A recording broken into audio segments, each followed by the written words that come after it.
This is Daily Blast Live. We're talking about what you're talking about. Thrown under the bus. No. Always live, always real, always unpredictable. I'm not okay with that. It sounded good when I thought. Log on and join our live conversation. I'm in. Tori just won't let it go. DBL starts right now. Welcome to Daily Blast Live. It is Monday, April 22nd. Happy Earth Day, everybody. We are live and we're talking about what you're talking about right now. I'm here with Stephanie, Al, Brandon, and I am Sam. Tori is on assignment. Let's get started. We are learning new details about the deadly attacks in Sri Lanka yesterday. Security forces are on high alert right now after a minivan exploded near the site of one of yesterday's bombings. The official death toll in the bombings has risen to 300 with another 500 wounded. Several churches and hotels were targeted by suicide bombers from a militant group. And we are also learning that authorities had been warned about a terrorist plot 2 weeks ago. 24 people have been arrested in connection with the attacks, and among those killed was this 40-year-old man named Dieter Kowalski, who was traveling for work and staying at one of the hotels that was targeted. Now, Stephanie, I had no idea that you spent almost 2 months in Sri Lanka. So I went to Sri Lanka in 2016, and I purposely went because there was a tourism act that had been released shortly before that, and I wanted to visit one of the most beautiful places on earth before we absolutely kill it with tourism. And this is just the saddest news. The people there, I can't tell you how warm, kind, and generous they are. They do not have the facilities to deal with these attacks. They will really struggle, and I really hope this doesn't impact too much on tourism. What is really sad is this is an example of a third world country where the government have not acted quickly enough, maybe not taking it seriously enough, maybe they don't know what to do in these situations. I don't know why this has happened in the way it has, but all I can say is my heart goes to the victims and the families, and I just pray that, you know, things it comes to an end as quickly as possible. I agree, and I pray that there's some relief there too, donations and relief. All right, well, moving on. Thank you for sharing that story, Stephanie. A female zookeeper is out of intensive care today and is stable after she was attacked yesterday by a 7-year-old Sumatran tiger in Topeka, Kansas. The zookeeper was in the same area as the tiger when the attack happened, and a visitor at the park alerted authorities to the attack. Here's what the zoo's director explained this morning on the Today Show. That person that saw it got word to a different zookeeper who initiated our emergency protocol. Under 10 minutes, other zookeepers here were able to call that tiger into an adjoining holding area. Just amazed that it resolved that way. We could be talking about a much worse story this morning. The Topeka Zoo has decided not to euthanize the tiger, thank God, as it was human error. And he's one of only 800 Sumatran tigers in existence. I'm so glad this lady is okay, but after watching Blackfish, that documentary on Netflix about the orcas, why do we still need zoos? Why do we still need to keep these animals in captivity? Can you know more about this than me, Sam? Listen, I get conflicted every time I go to our local zoo here, but I do know that there are good, and I guess you could use that term loosely depending on how you feel about, you know, any sort of animal kept captive. But there are good zoos and there are bad zoos. So I would take it upon yourself to research your local facilities and make sure that they are the zoos that are, one, all about conservation, two, taking in animals that could not survive alone in the wild. But yeah, in a perfect world, we would all have sanctuaries, right? In a perfect world. And Brandon, I completely understand what you're saying because I had that same thought when I saw this. I thought about the gorilla Harambe. And it's like, bad things can happen, but you know what also happens is that we have a young Sophie.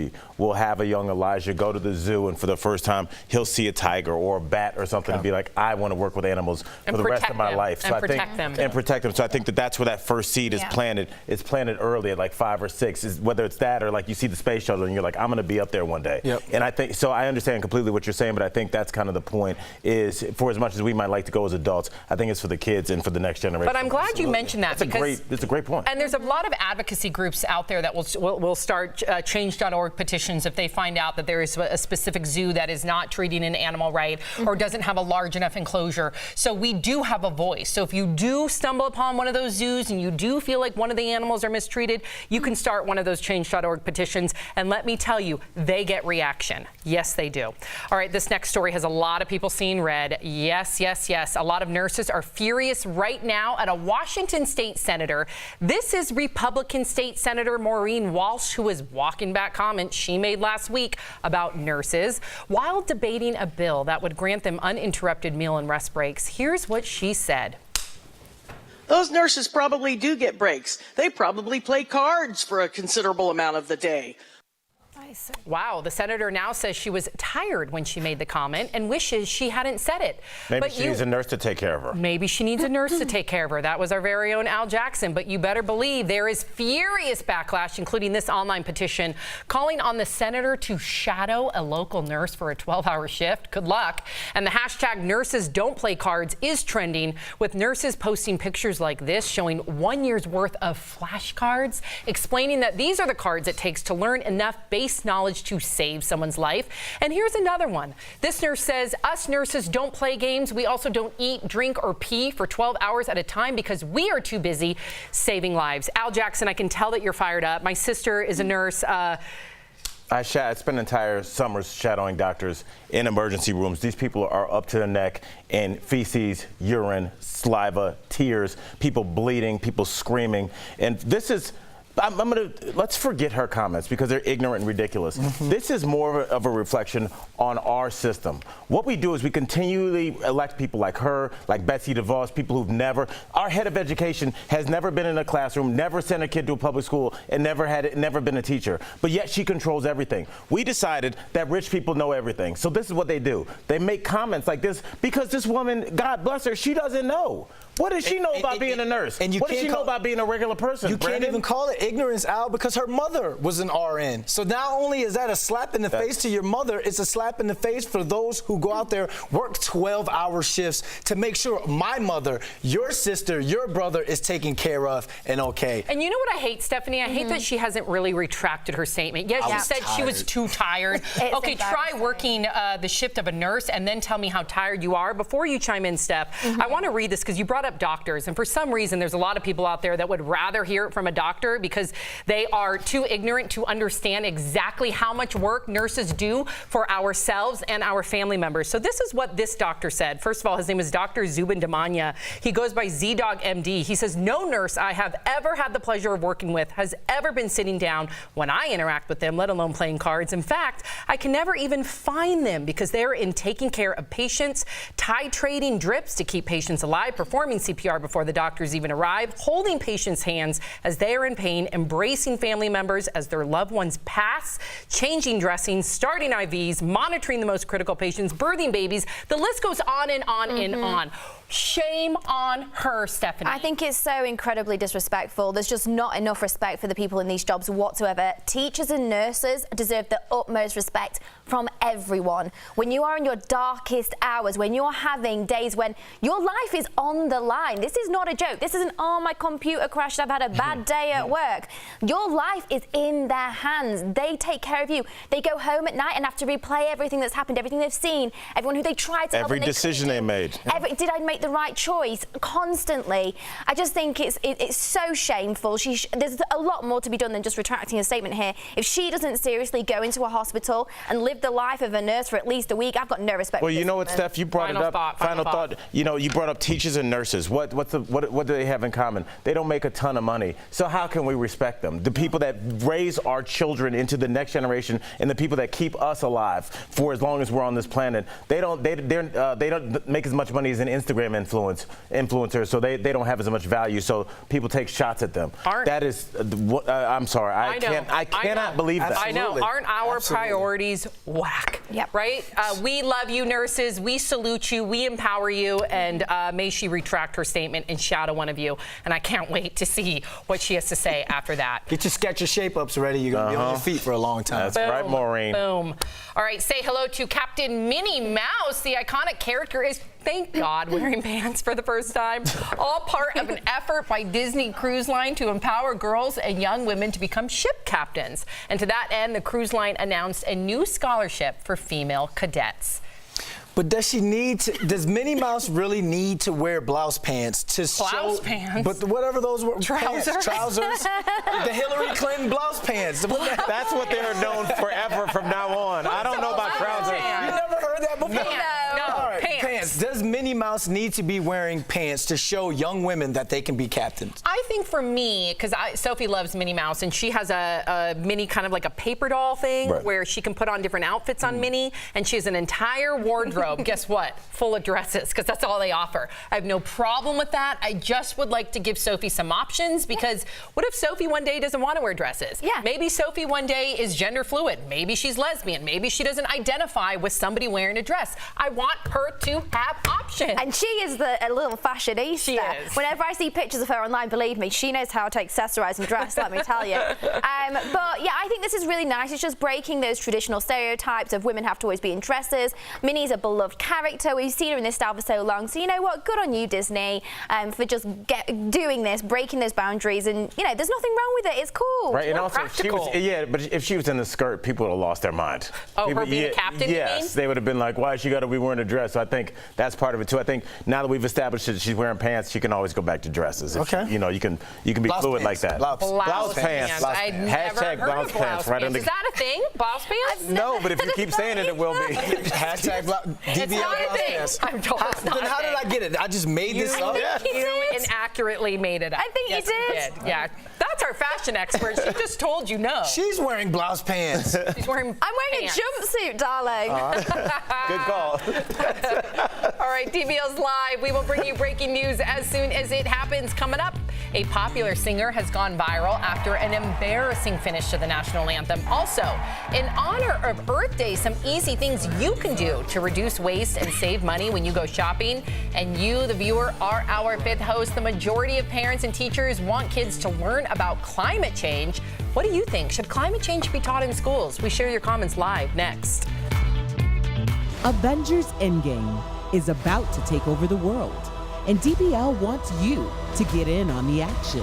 Just watch DBL every day for the word of the day. Then on April 25th, one lucky winner will be taking home an Avengers Endgame prize pack. The more words, the more chances to win.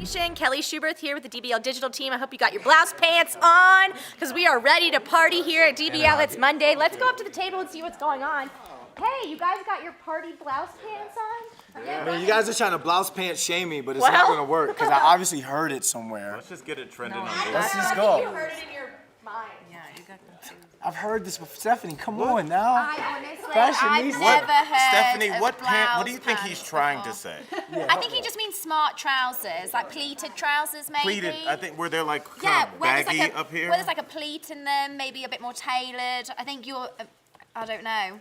I don't know where it's come from. So, now that this is a new thing to y'all, can you use it for Fashion Fix Friday now? Ooh. I mean, I'm helping your vocabulary, you know? I'm upping your game. I kind of think it makes no sense, so I'm going to say that's Talking no. about somebody that can't apologize like that senator. Let me I was backpedal. tired. I was tired. I was tired. I can't Why can't people believe- just apologize? Just say it was a terrible statement. I appreciate our nurses. Like, just admit it. We talk for I'm tired. 3 The or 4 irony. hours a day on here. You're going to make a mistake once a day, Yes, every right. couple days. You just hey, like I'm I sorry. remember I said something that I was just so adamant about, and then it was just like Thank you, Lena. dead wrong. And you're just like, yeah, I blouse pants. I've had 4,500 of those. It's just like some things where when I said that the blooming onion was illegal to sell at Outback, I said it was too many calories in it. I thought I read that somewhere. I was so sure. All and the then- blooming onion and fans then- were like, what are you talking yeah, about, somebody sent me Al? a picture of them eating one the night before. I was like, all right. Well, that's Oh my gosh, we have a blouse nurse pants. that just chimed in. I have to read this. Radiance Bean said, I remember one day I had a really bad shift and we were short-staffed and I went home, woke up realizing that one of my patients asked for juice and I never got it to him and then I cried. Oh, that makes me want to cry. Thank you, Radiance, for being such a loyal and devoted nurse to the fact where you are jolted in your sleep saying, oh my God, I didn't bring one of my patients' juice. You are a rare one. We salute you. For anybody to speak anything differently than nurses, shame on them. Yes.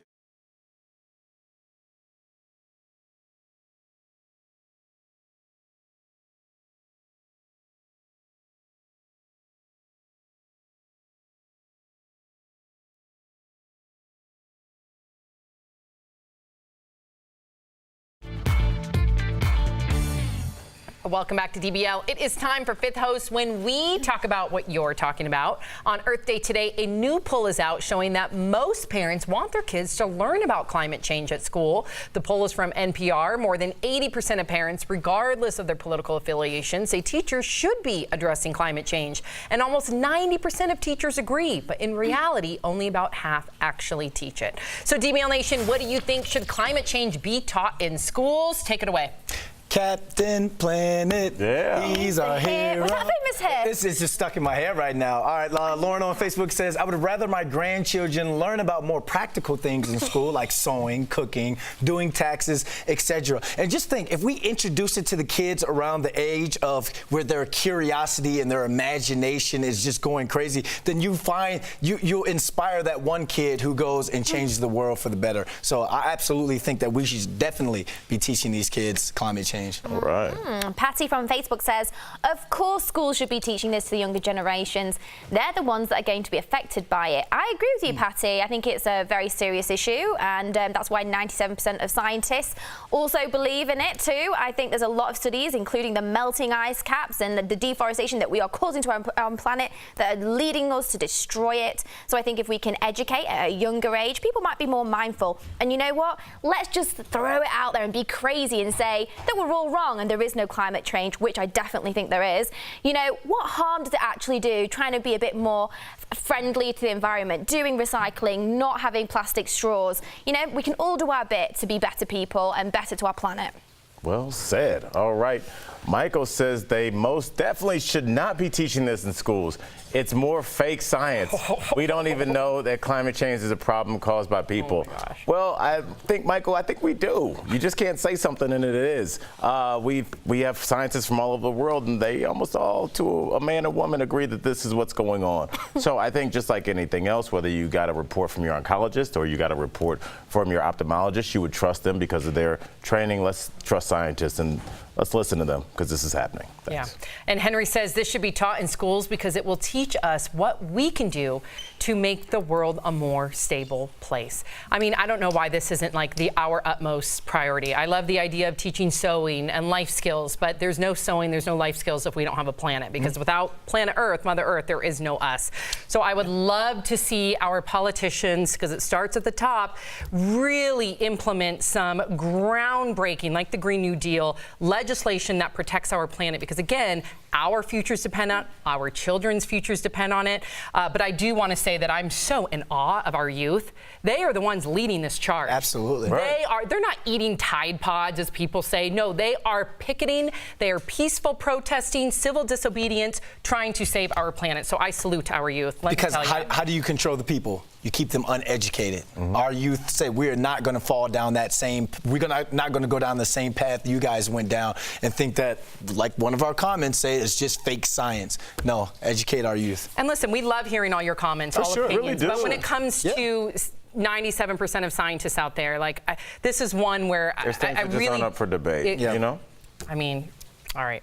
Well, thank you so much for chiming in. We love hearing what you guys have to say. Adele, you guys, is sharing some personal news. Raquel Villanueva has news at the moment. That's right, Sam. Adele has announced she is separating from her husband, Simon Konecki. Now, the two were an item for 7 years and have a son together. The news has social media buzzing, and fans noticed one super fan might be interested in the British singer. Immediately after the announcement, NBA star Kevin Durant started following her on Instagram. Adele is the queen of the breakup album, so many fans are speculating her next record is going to be influenced by the split. And, you know, they could be right. She's been spotted in the recording studio, and several reports say it could be released this year. Thank you so much, Raquel. Wow, go KD. We'll be right back. The sun.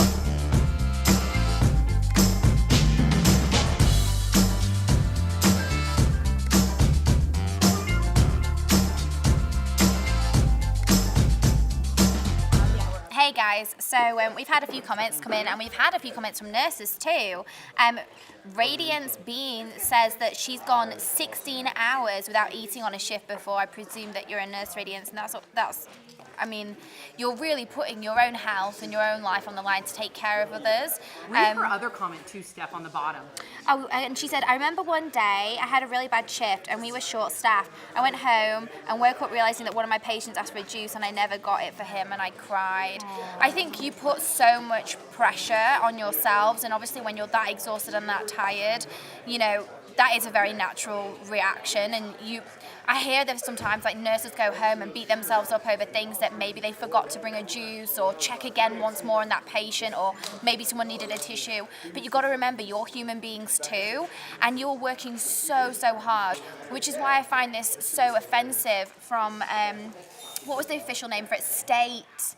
The lady who, it was the senator? State senator. Senator Walsh. And I just feel as though, you know, it's just such an inconsiderate and rude thing to ever say and to ever comment on unless you've been there and done it yourself.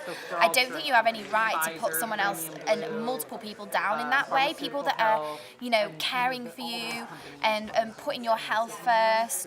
You know, I'm so sorry to all the nurses that are watching. It's so inappropriate. I'm sorry.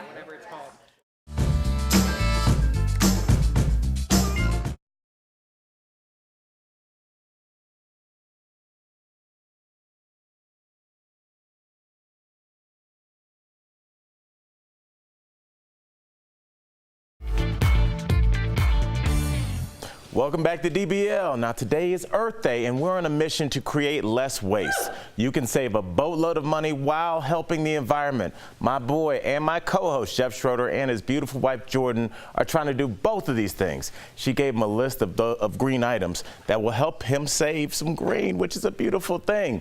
We hit up the Zero Market to help make every day, what day?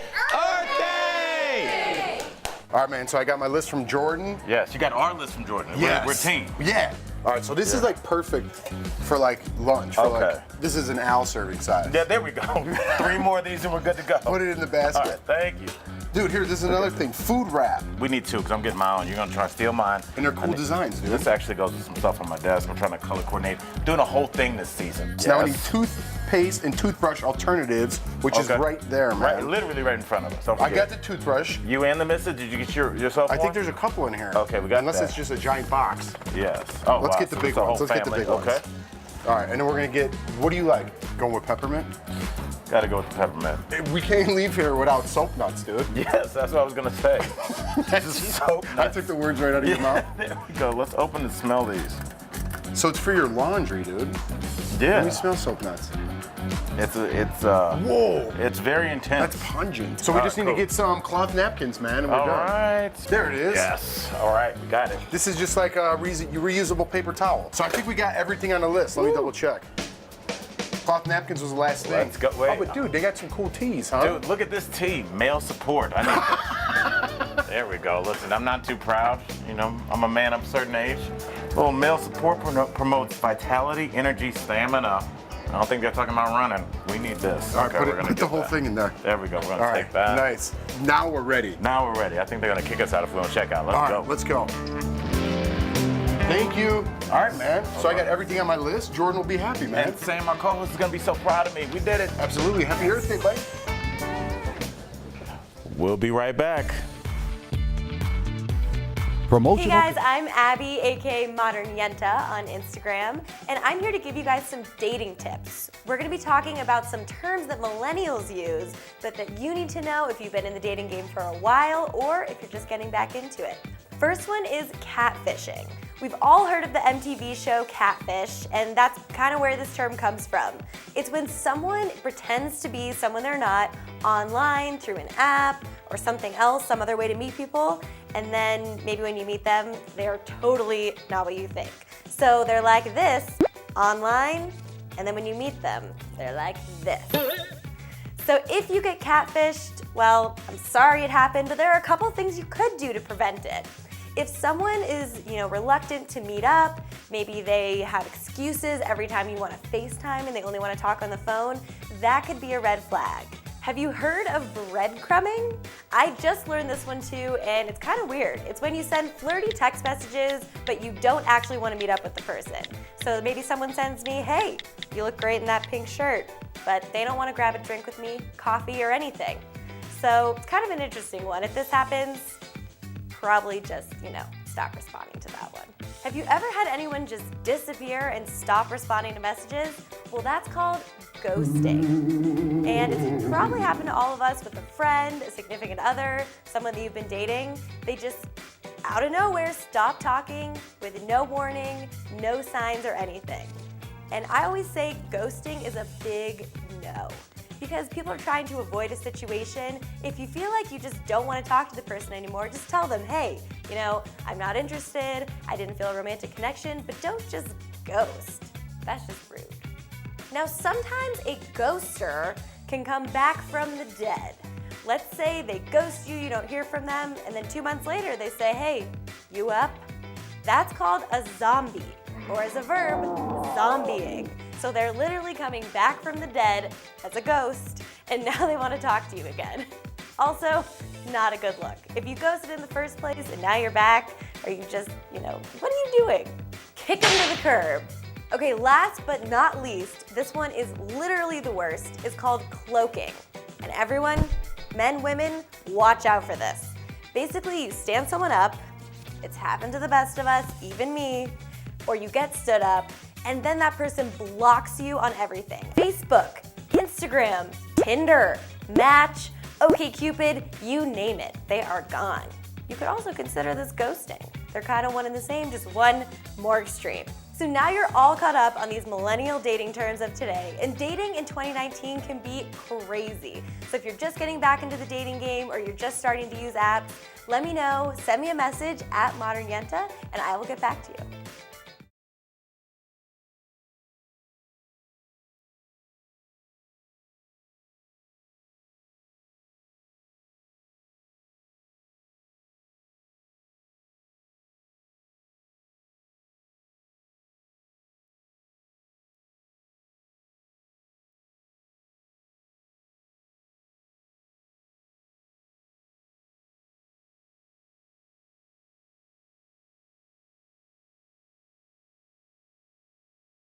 Avengers Endgame word of the day is start. Welcome back to DBL. The Stanley Cup playoffs continue this week, but you might be surprised what's trending online. Gavin DeGraw sang a flawless performance of the national anthem to kick off a game, but after finishing the final note, he hits the ice. Oh no, DeGraw is fine. So naturally the clip has gone viral with people unable to stop watching this epic fall. Why do we love a good fall? Because it's just funny a little bit, just a little watch bit. somebody fall, just if they're okay. But Al, Right. you do stand up. Anything ever happened to you ever on the fallen on stage before? stage? No, but there have been a couple times. I remember one time I did a show with Charlie Murphy and Joe Rogan early in my career, and I had never done a theater. And so that light was really in my face, and I walked out, and I walked right into the stool, but I was lucky enough to grab it, so it seemed like a move that I had done, but I was like, I almost fell over the stool. Oh, that was it. He played it off. Yes. He played it off. We'll see you same time, same place tomorrow. Happy Earth Day, everybody. Take care.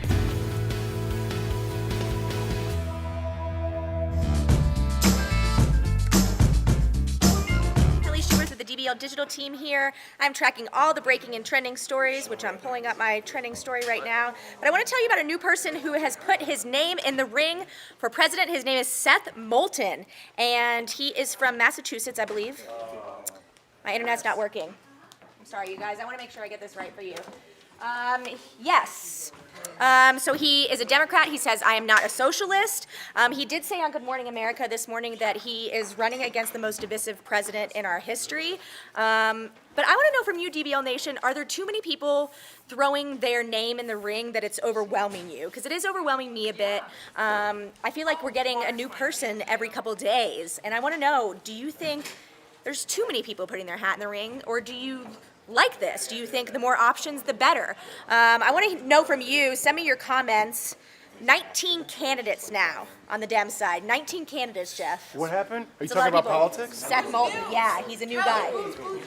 Seth Moulton is his name. Good, because I don't like to Yep. talk about politics. You what? But governor, yeah, mayor, he's senator? a representative from Massachusetts. But my question is, are there too many people putting their name in the ring that Feels you're getting that way. overwhelmed? It feels that way. I'm getting a little overwhelmed. I guess when you start watching the debates, hopefully everyone will have enough time to talk about their policies, because I don't want it to be so many people they don't have enough time. They don't even get to put their platform Now there was out a lot of Republicans last 2016. Yep. Remember how many Republicans there were on that stage? Do you a remember lot. that? I don't remember what the exact number It was. was a but large amount. Now we're at 19 on the Dem side. Yeah, That's a lot. I feel like it's getting a bit much. I think so too. But DBL Nation, let us know what you think. Send me your comments and I'll read them later in the show. See you guys soon. Bye.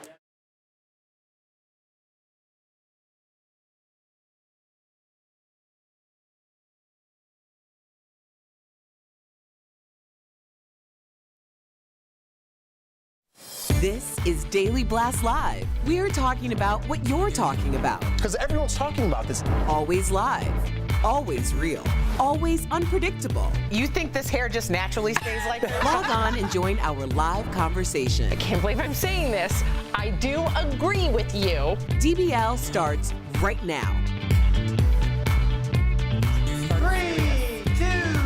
Welcome to DBL. It is Monday, April 22nd. Happy Earth Day, everybody. We are live and we're talking about what you're talking about right now. I'm here with Erica, Jeff, Al, and I am Sam. Let's get started. We are learning new details about the deadly Easter attacks in Sri Lanka yesterday. Security forces are on high alert today after a minivan exploded near the site of one of yesterday's bombings. The official death toll in the bombings has risen to 290, with another 500 wounded. Several churches and hotels were targeted by suicide bombers. And we're also learning that authorities had been warned about a terrorist plot 2 weeks ago. 24 people have been arrested in connection with the attacks.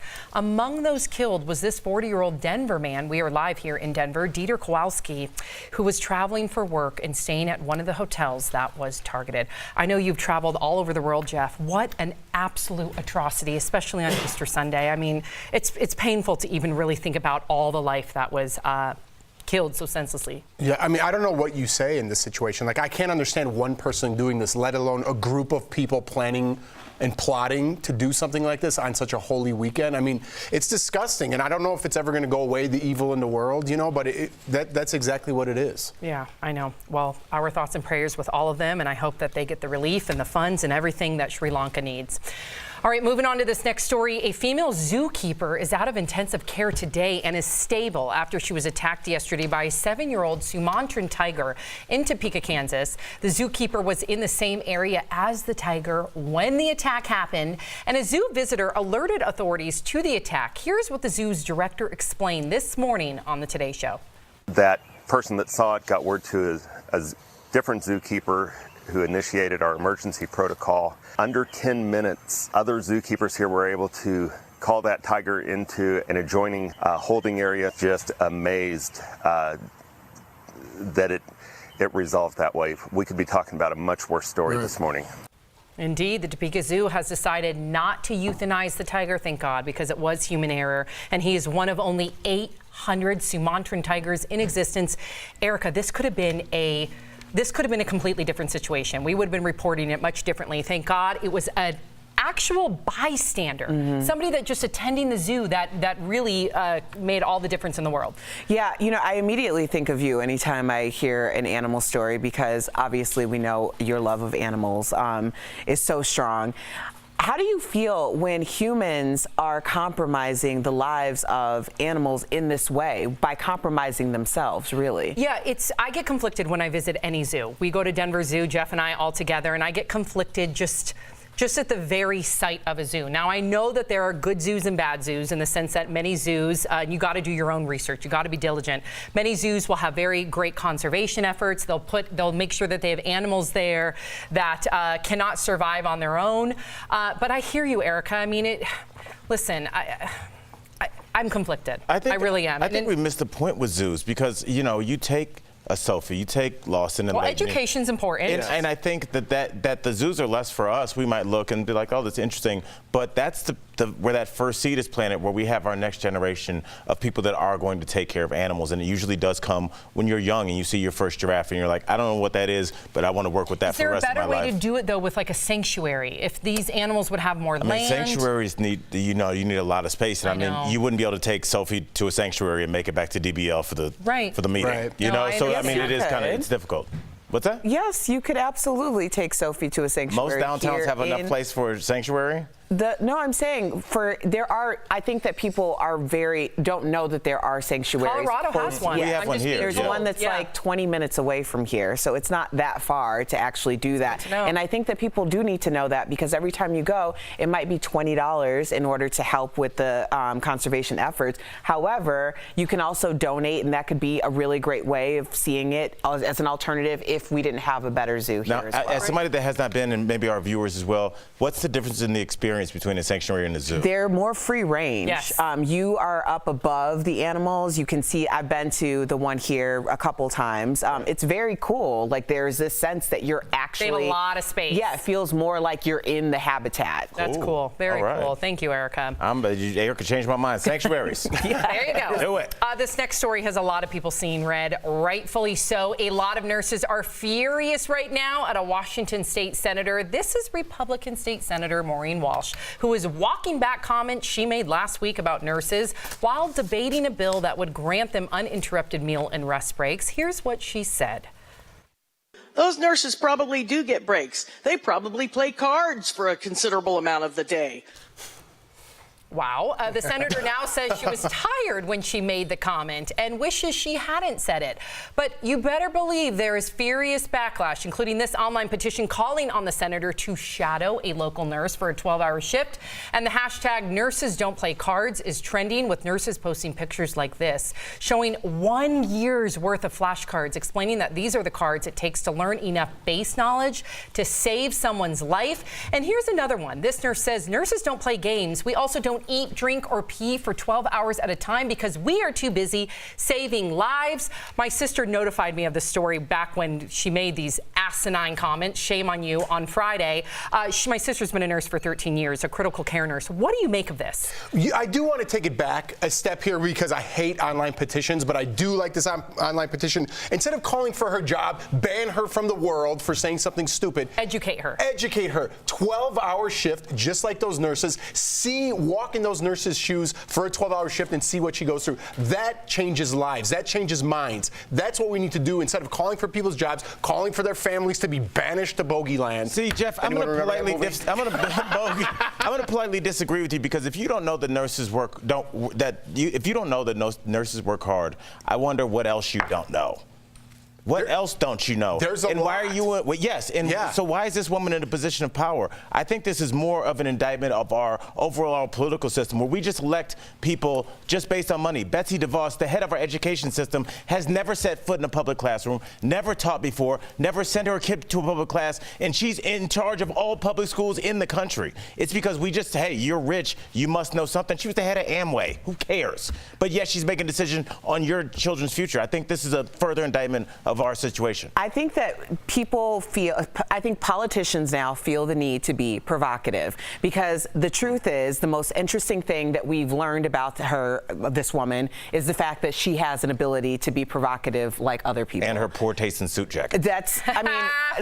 I'm being very honest. Like, if you don't have an ability to get on and become a viral something, then there's nothing interesting about you, is what the perception seems to be. And that's the reason why so many people in power feel the need to push the envelope. It's like, is it not enough that you've already become an elected official? Why isn't she walking back those comments, Erica? I know that she said she was too tired. I want to hear her retract those comments. Yes, you may be too tired. Try shadowing a nurse for 12 hours. I want to just highlight this doctor. He's at ZDogMD. His name is Dr. Zubin Damania. Of course, our doctors know nurses better than anyone. He says, no nurse I have ever had the pleasure of working with has ever been sitting down when I interact with them, let alone playing cards. cards. In fact, I can never even find them because they are taking care of patients, titrating drips to keep patients alive, performing CPR before the doctors even arrive, holding patients' hands as they are in pain, embracing family members as their loved ones pass, changing dressing, starting IVs, monitoring critical patients. The list goes on and on and on.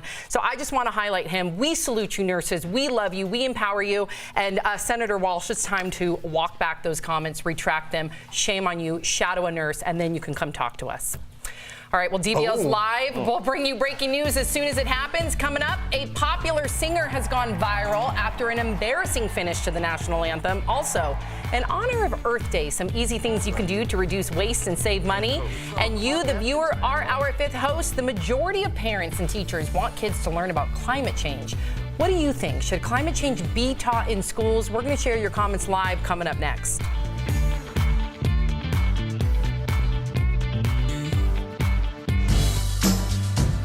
DBL Nation, happy Monday. It's Kelly Schubert with the DBL digital team here. I'm trying to find my cord.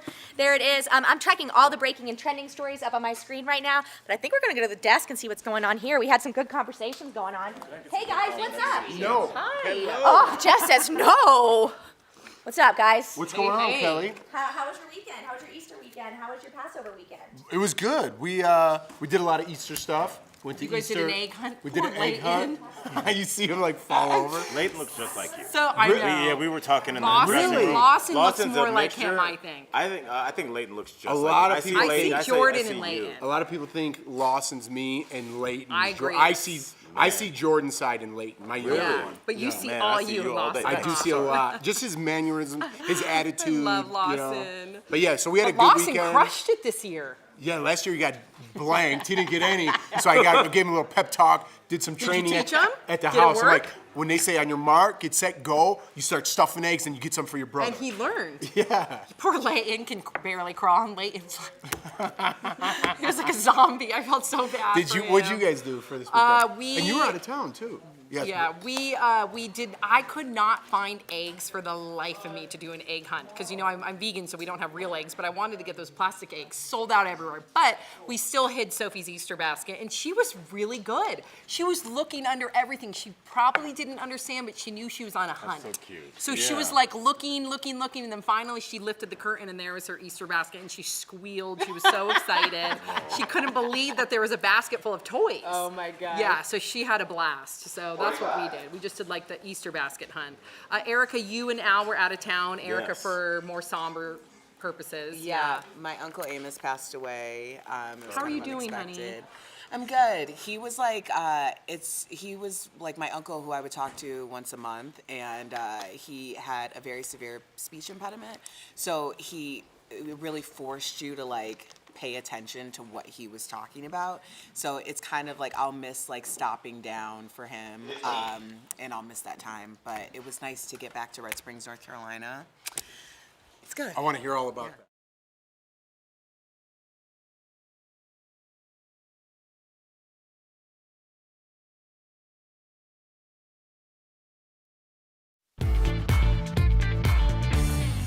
Welcome back to DBL. It is time for Fifth Host when we talk about what you're talking about. It's Earth Day today, and a new poll is out showing that most parents want their kids to learn about climate change at school. The poll is from NPR. More than 80% of parents, regardless of their political point of view, say teachers should be addressing climate change. And almost 90% of teachers agree, but in reality, only about half actually teach it. So DBL Nation, we want to hear from you. Do you think climate change should be taught in schools? Let's get right to their comments, Al. All right, Sam. Lauren on Facebook says, I would rather my grandchildren learn about practical things like sewing, cooking, and doing taxes, etc. Lauren, unfortunately, if we don't get our climate taken care of, none of those things will be important. In our lifetime, we're going to start to see huge swaths of the earth that are going to be uninhabited, and we think we're having issues with immigrant migration now. It's going to be tenfold. We have to take care of this. We have to listen to our scientists. It's incumbent upon us as our society. Patty from Facebook says, of course schools should be teaching this to the younger generations. They're the ones that are going to be affected by it. Patty, I agree. I think that what we've found in growing up and looking back on what our curriculum has been, a lot of us experience very in the past dynamics when it comes to schools. I think when we're talking about education, it shouldn't be about what happened in the way that things should or were before, but what's happening now and how we can prevent and make a better world in the future. And that's across the board. So I think that we should be a little less limited when we think about our curriculum. And Michael says they most definitely should not be teaching this in schools. It's more fake science. We don't even know that climate change is a problem caused by people. Well, Michael, I hate to turn the comment back on you, but you said we don't know. And wouldn't you like to know more? I'm going to be perfectly honest with you. I don't know everything about climate change. I watch documentaries. I watch what people have to say about it, but I don't know anything. I don't know what the climate was 100 years ago. Is it susceptible to being changed? I don't know, but I'd like to know more. I'd like my kids to know more. I think everybody should know more about climate change. I think we should all get on the same page and then figure this out once and for all, because it's a very confusing topic that people think it's just propaganda on one end and then it's real on the other end. I'm confused, to be honest with you. You trust the 97% of researchers for and sure. scientists. So and I watch the documentaries, but I think there's always more to learn. I love there's that always about something you. more to learn. I just wonder if he had gotten a diagnosis from 100 scientists saying, we think you have a lump somewhere. A doctor, yeah. A doctor. If 97 doctors out of 100 said he had it and 3 didn't, would he still have that same ideology that he has now? Yeah. When it doesn't necessarily affect you, you can kind of Alex Jones conspiracy theory things, but when it directly affects you or your spouse, then all of a sudden it's doc, what can we do? Even if you don't believe in climate change, isn't it like you can't argue the fact that our poor oceans are riddled with plastic? Yeah, of that course. we're losing species. So it's like, even if you don't believe it, like, can't we all take steps to make our planet a healthier place? It just seems like there's just people have everybody just wants to argue about everything. Everybody wants to have they want to be, oh, well, here's my spin on this. It's like, I don't get to have a spin on like the latest engine coming out in a Ford pickup truck. I don't know anything about that. Right. Why do people feel so confident to talk about things that they know nothing of? You slept through science class and now you're on YouTube telling me about what some scientists in Switzerland said? Yeah, we giggle, but you're absolutely right. Something out of here. It's true. Can't argue with that. Thank you for writing in. We love hearing what you have to say. So Adele is sharing some personal news with her fans. Raquel Villanueva, please give us the news at the moment. Well, Adele has announced she is separating from her husband, Simon Konecki.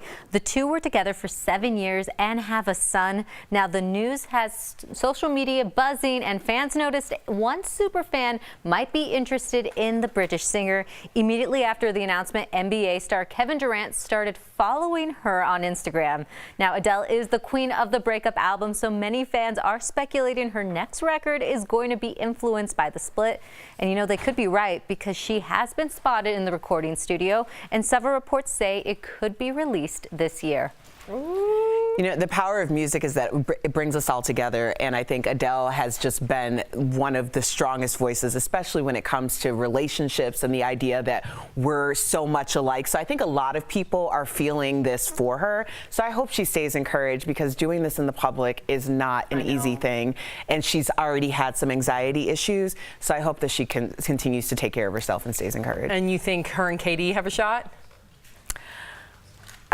I really do like Kevin Durant. I think that he's a really nice guy. Being in the arena for 4 years, like, he was always the one to stop by and like actually so eligible autograph. bachelor for her? So if that's a thing, okay. I don't know if he's available, but if that's a thing, go for it. All right, well, coming up, the power of community in today's Heart Threads. A single mom gets her life back on track with help from some strangers who care. You'll be inspired. Also, our Stephanie Jones shows us why so many people are turning to organic products at the makeup counter. You do not want to miss it. That's coming up next.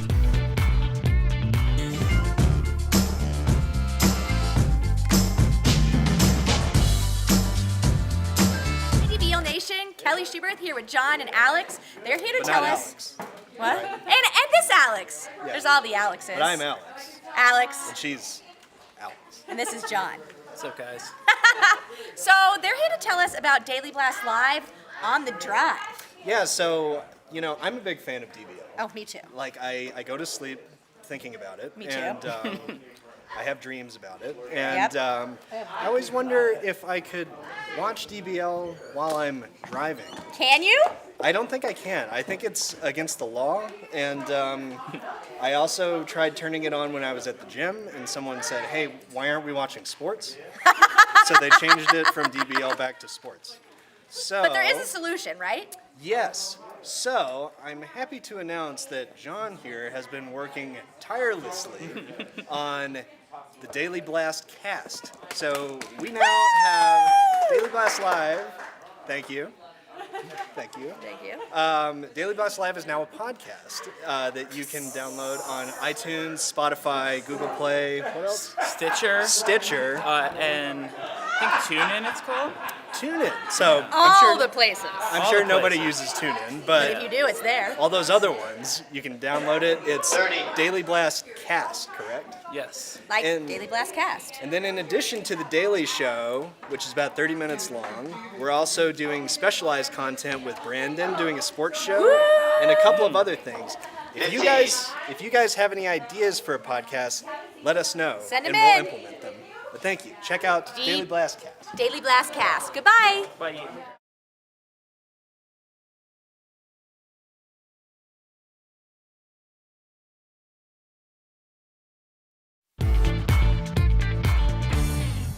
Welcome back to DBL. Today is Earth Day, so it's the perfect time to switch out your makeup products for all natural options. I went to Vert's Beauty here in Denver to learn all about why so many celebrities are going organic when it comes to their beauty. Green beauty is all the rage right now. We see Kourtney Kardashian opening up her own online store. We've seen Gwyneth Paltrow doing it. We've seen Jessica Alba doing it. It's like huge. But I need you to show me how to create a makeup look that's natural for all ages, because I'm gonna be honest, I've got no idea. Well, let's get started. So Ilia is a makeup line that I use quite often. It has a variety of products, and their True Skin Serum Primer is really great for any aging concerns. It helps with redness, hyperpigmentation, plumping the lines and wrinkles. Okay. And then did a little bit of the Ilia Serum Foundation, which also has anti-aging properties in it. After I do foundation, our Vert Beauty Concealer Pencil. Okay. So this is a multitasking product, and it has nice moisturizing oils in it. It has shea butter in it, mango seed oil, meadow foam seed oil, which are all great anti-aging properties. One thing that people say online, or I've read or heard, is that the natural beauty products don't stay on as long. I think is that because people just don't know about them? There's still a similar option out there in a cleaner version. Okay, so what's happening now? So I'm gonna use more of a vanilla shadow on top of that concealer. It has a little bit of sheen to it. There are certain points. No one loves a glitter granny. Right. So natural doesn't always mean, sandals and candles, or it's not all granola, Yeah. It's still beautiful, it's still long wearing, it's still natural as well. And then this mascara is Kir Weiss mascara, which is a nice lengthening and separating mascara. Right. And also the cool thing about Kir Weiss's products, everything's silver you keep, so it's a very sustainable product line, and then you just buy the refills after. So it's beautiful packaging. Really cool. Plus it's sustainable. And I mean, you look amazing, she looks amazing, and everything so far has given exactly the same effect as you would in a regular makeup look, but you just know that it's not being damaging to yourself or your body. Totally, and it's not gonna make you break out. So I would never know that this look was all natural, and honestly, you look so beautiful. It's made me think I definitely would give green makeup a go myself, 100%. Yes, you should. You've done an awesome job, thank you. Thank you, it was fun. I've been educated. I've been to school today. Coming up, it's a royal Easter gathering, but I'm going to tell you what's very wrong with this picture. Plus, how one man's generosity helped turn around a single mum's life. That's today's Heart Threads, which is coming up next. We are live. What's going on, DBL Nation? Brandon London here for your commercial break with Brandon. First and foremost, happy Monday, happy Easter, happy Passover. I hope you guys had a great weekend. Thank you for joining us on this Monday. Let's get to these fifth host comments. If you remember, fifth host is where we ask you guys to write in and be one of our hosts. Say what you're feeling, how you're feeling, say it with your chest. We're talking about climate change. Should we teach kids this at an early age in school? So Johnny from Facebook says, my kids are already in college, but I definitely think we should be teaching this to our kids. It's most relevant to them. Patrick says we should not be teaching our children anything besides fact. Climate change is not fact. Julia from Facebook says we're not already teaching this to our children. We're doing them a huge disservice. Patrick, when you say that climate change is not fact, this 97% of scientists across the world, globally, all agree that climate change is something that is really happening. It's really going to affect us. It's currently affecting us. I encourage you to watch the show on Netflix, the docu-series called Our Planet, and you can see how climate change, how our coastal seas, how Antarctica and the Arctic Circle, how all these things are changing. I encourage people, because I was one of those people who thought it was fake, who didn't think anything of it until I went and did research on it. And that's what I'm talking about. That's what we should be doing to these kids, educating these kids on it instead of believing what the lobbyists and the politicians and certain people are saying about things. Like, it's one thing if you're just hanging out with someone and they say, oh, climate change isn't real. You're just having bar talk. Well, what research have you done? How do you know? Instead, there are 97% of scientists across the universe, across the world, who all agree with this. So, I mean, I'm gonna listen to the scientists. Rebecca from Facebook says, if they start incorporating this fear-mongering into our public school system, I will pull my children out and either homeschool or send them to private school that takes education more seriously. I love learning two sides of the argument, ladies and gentlemen, but for those of you who do not think climate change is real, give me some sort of scientific-backed reasoning on why you feel that is. Not because the TV says so, not because your local politician says so. Find some scientists. Find that 3% of scientists who don't agree with it and read off what they're saying. Please, education in the argument. Ethan, but at the same time, Rebecca, you're entitled to do whatever. Those are your children. You're entitled to raise your children with any way you want. And thank you for writing in, first and foremost. Ethan from Twitter says they need to teach climate change very carefully and present both sides of the argument. This is a divisive issue that needs careful expansion. Ding, ding, ding. Comment of the day, Ethan. I feel as though we should teach both sides of everything. Thank you guys for writing in. We got Heart Threads next.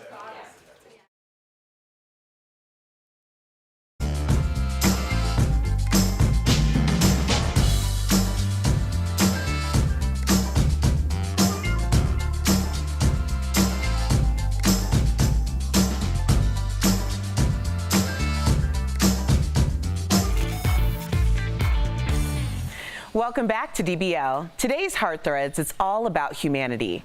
Watch how one man gave a complete stranger the surprise of her life after losing her car. These two were complete strangers before he raised money for her new car. Kenesha was furloughed during the government shutdown and lost her car when she couldn't keep up with her payments. Some nights I would cry because I didn't know when it will open up. For me and my son, it was a struggle. Noah read about her story online and set out to raise funds to buy her a new car. In a few short weeks, he raised the money and came to surprise her with the good news. Oh my God! Thank you! The car dealership even discounted the car and she got to keep the extra funds. Thanks to the love of a few strangers, Kenesha is getting her life back on track. Man, I love that. If you're leaving us right now, you can still watch us live on Facebook and YouTube. Here's what's coming up next on Daily Blast Live. From Miley's shenanigans to T Swift's egg battle, and this Mystery Bunny. We'll show you how your favorite celebs celebrated Easter. Then, going green for the environment. Jeff and Al show us some cool products that not only help to save the planet, but also save you money. And must-see video. We'll tell you who took a tumble on the ice right after belting out the national anthem when DBL comes back.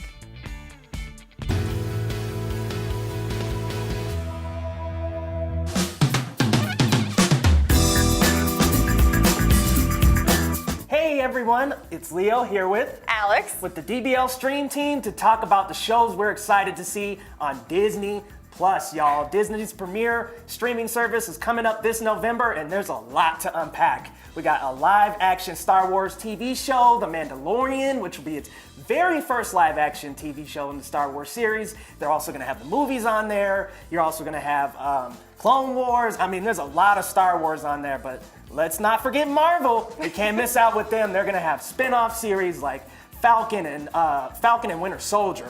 Huge one. And Loki is also getting his own series, so you know he's up to something as well. We're also getting all 30 seasons of The Simpsons exclusively on Disney Plus. I mean, this is a lot of content to unpack, Alex.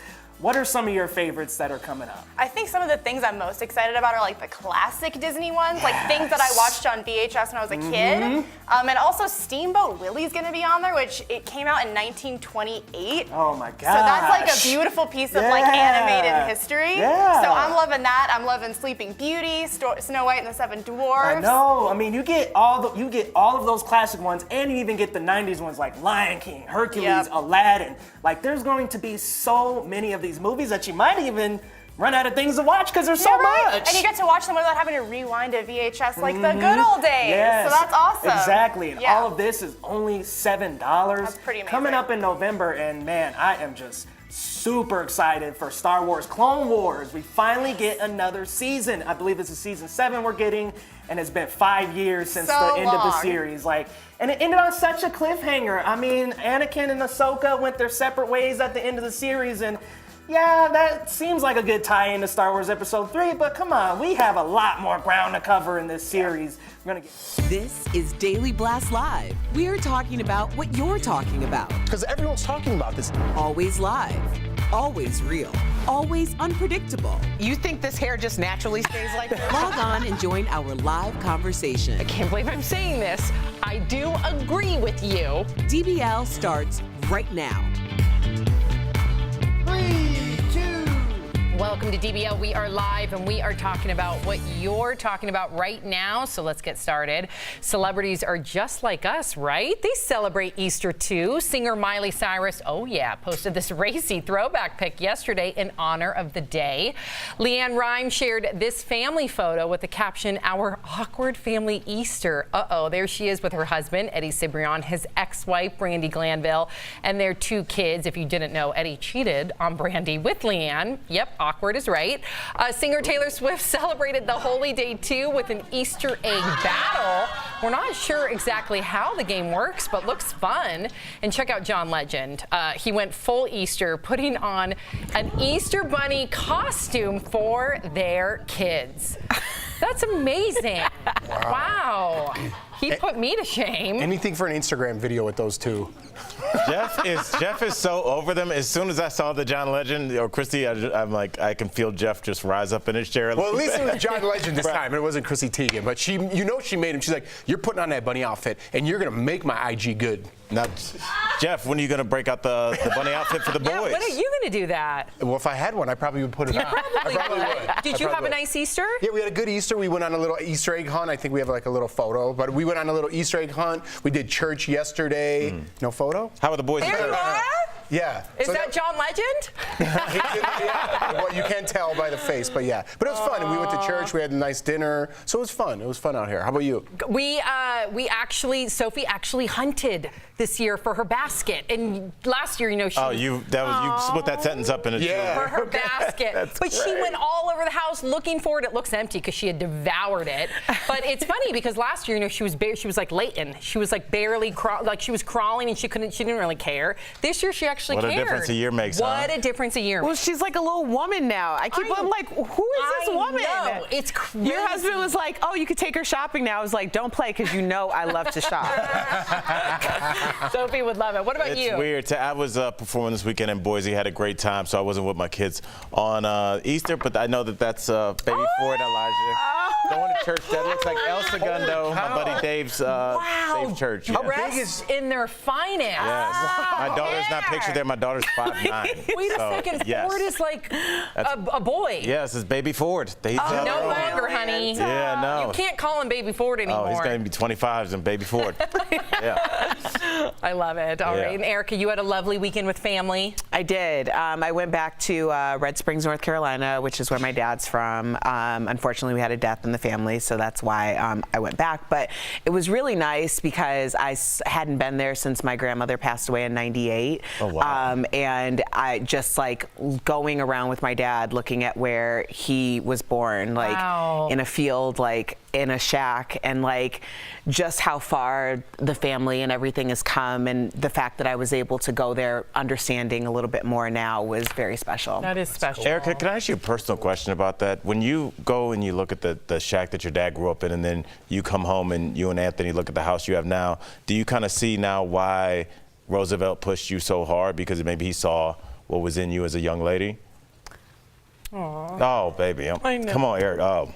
Good job, Al. Oh, I know. I'm sorry. But you're such an outstanding person. He's so proud. No, I'm very proud of my parents. My dad was born in a shack without electricity. And just going back to like that, and I knew that, but going back there and him like really talking about it in a way that I could really understand now, it does mean something. I know the first night that my parents were in their home, a home that they were kind of chastised for leaving the west side of Chicago for, my dad cried because he knew that he had come so far. So anyway, sorry, this isn't what it was about, but that was what my weekend was like, just kind of understanding that on a different level. That's awesome. I think it's amazing. I think that's beautiful, actually. Absolutely beautiful. Good job, Roosevelt. I know. And good job, Dr. Mom. Good job. Well done. Yep. All right, well, moving on to the royal family. They had a very special Easter this year as well. Let's get over to Stephanie Jones because she is on the royal watch. Steph. That's right, Sam. Yesterday wasn't just Easter. It was also Queen Elizabeth's birthday, and that's her real birthday. You know, she casually celebrates twice a year, once in April on the 21st, and again on the second Saturday in June, because, you know, we all want a sunny birthday. Well, she's the Queen, so I guess whatever she says goes. And yesterday, everyone was there to celebrate Easter except Meghan Markle. The Duchess is very close to her due date, so we could understand why maybe she couldn't attend, and there was no word on when we'll meet the new little bundle of joy. But right now, rumours are swirling about Daddy Prince Harry. Could he be feuding with his brother, Prince William? Apparently, the two did not speak at all at the Easter service yesterday, and you can see they weren't walking near each other or having any conversation, so I wonder what kind of drama is brewing. It could possibly be about where Harry and Meghan might be moving. There are rumours that the Duke and Duchess of Sussex might be getting shipped off to Africa sometime next year. That's according to a report from the London Sunday Times.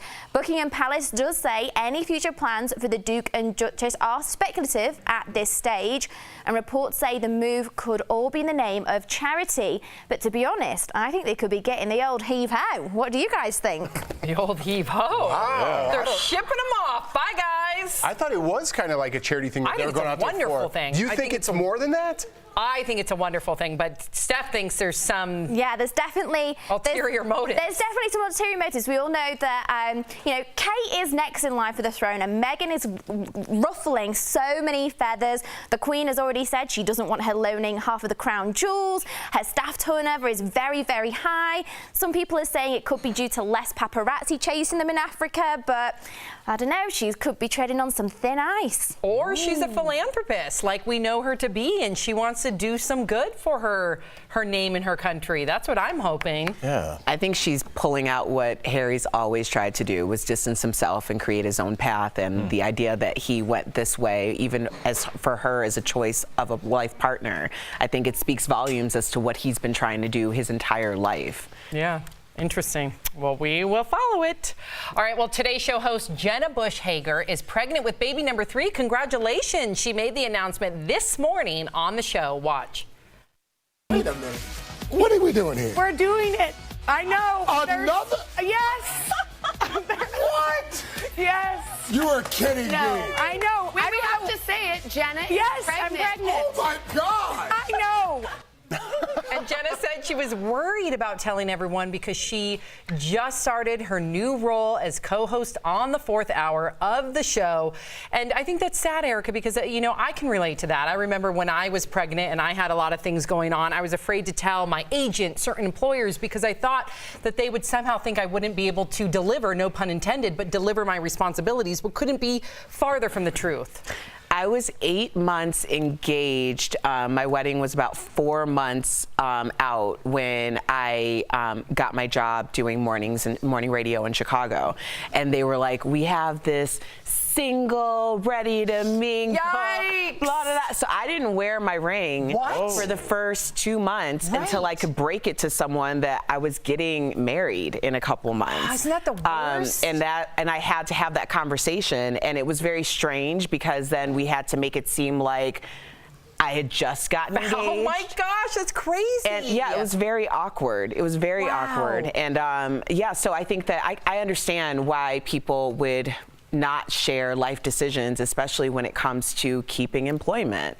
Have you guys, can you guys relate to that at all? Not really. I mean, obviously not to that extent. I started thinking about when we ran that story. Remember, we had guest host Sam Harris here, and she was the judge for Dancing with the Stars. And she was the host. Yeah, and she said when she got pregnant, her agent was getting calls while she was making the announcement. Where women say, "Well, now that she's out, you know, before she'd even gone to the dressing room, people were already after that job. Women, you guys." And I know our own Tori Shulman has said that she's, you know, made that decision to like kids or career, and it's something men just really don't have to think about. You can have both. Yes, you can. It's unfortunate you guys have to even think about it. Absolutely. It's just the old theory of like the starting quarterback doesn't want the backup quarterback to play because you don't know what he's got. You know what I mean? It's not just for women. It's kind of for everybody. You don't want someone filling your shoes in case they do it better. Yeah, they say never let them see your backup. That's right. Yeah. Well, chime in. We want to hear from you too, DBL Nation. Sometimes your work friends become your friends in real life. Case in point. Never happened. And that is the case for the Saved by the Bell crew. Zach Morris, a.k.a. Mark Paul Gosselaar, posted this photo with Mario Lopez, Tiffany Thiessen, and Elizabeth Berkley and their spouses over the weekend. He wrote, "This is what 30-plus years of friendship looks like." So will that be us in 30 years? Woo! Yeah? I'll be 70. Yeah? Wow. That makes it sound bad. That's gonna sting a little bit. Yeah. Like, no, you won't. Like, yeah, you. Yeah. Wow. Can you imagine if we're all still doing this at 70? I hope we do. But I feel like 70 will be the new 50, so it won't be that bad. Can you imagine Jeff's rants, though? Oh, man. Yes. Oh, no. They're going to be, let me tell you, Jeff's rants at 70s are going to be the most epic thing. I can't wait. Because now he has zero reasons to hold back because now he has, like, the old man, like, no filter. right behind. Oh, yeah. Oh, yeah. When I was a kid, I can't. I'm already there. I'm already there, and I'm 40. I traded my sports coat for one of those grandpa sweaters. Oh, yeah. Wait. Suspenders? See, I think I'm gonna be a smoking jacket kind of guy. I'm just gonna walk around the house with a smoking jacket. You're gonna be just like super cool and mellow, I bet. From your lips, let's hope. Hasn't happened yet. All right. Well, coming up, a shopping trip that could save you money and save the environment. Also, more than 23 million people are at risk of a cyber attack. Find out if you could be one of them. That's coming up next. And we welcome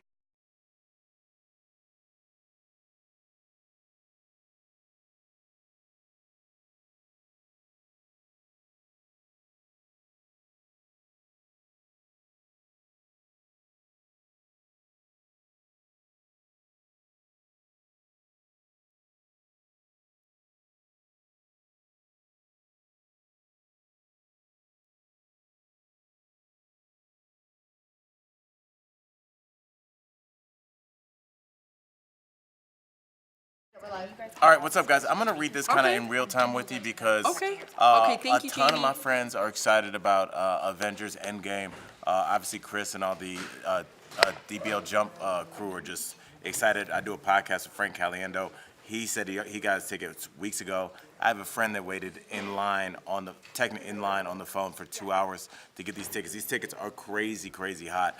And for people that don't know, I'm gonna read some stats. We're giving away 2. We're giving away 2 tickets, and if you sell them on So eBay, word we're of the gonna day, track you down. Stark. Come on. That's And right. say how valuable the tickets are. Okay. People Magazine reports that a New York City resident bid $9,200 for 2 Avengers Endgame tickets. Yep. A bid for the same AMC theater just reached just under $5,000. One person in Jersey, shout out to Jersey, bid $2,500 for tickets to Avengers Endgame. Parents and grandparents, you guys can knock your Christmas shopping out now by winning one of the large-end action figures that we are giving away as part of a prize pack. Crazy. The large end? Yeah. Oh, hear that? Look at this. Oh my gosh! Oh, My gosh! Oh, Black So Widow. what comes in the prize pack? These and 2 tickets? Yeah, Chris, come over here. Oh, yeah. This is Big So, Chris. Chris. DBL Jump. 2 tickets, these, a collectible lunchbox, 2 smaller action figures, and then some really mini ones. Chris, I'll be honest, I was So, gonna steal one of those estimated value is $200. Steal it. I thought they were just Estimated snacks. value is $200 Yeah, for the minus, whole- Look at this. minus the tickets. Oh, my goodness. Because the tickets could I want easily that. run 10 That's grand. true. That's Minus true. the tickets, because the tickets, if you're bidding right now, could be $10,000. Definitely. Wow. If you don't write in, Chris is taking all this stuff. Oh. All right. Word of the day, Stark.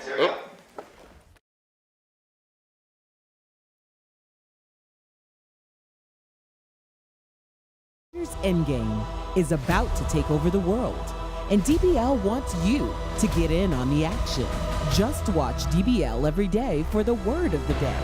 Then on April 25th, one lucky winner will be taking home an Avengers Endgame prize pack. The more words, the more chances to win.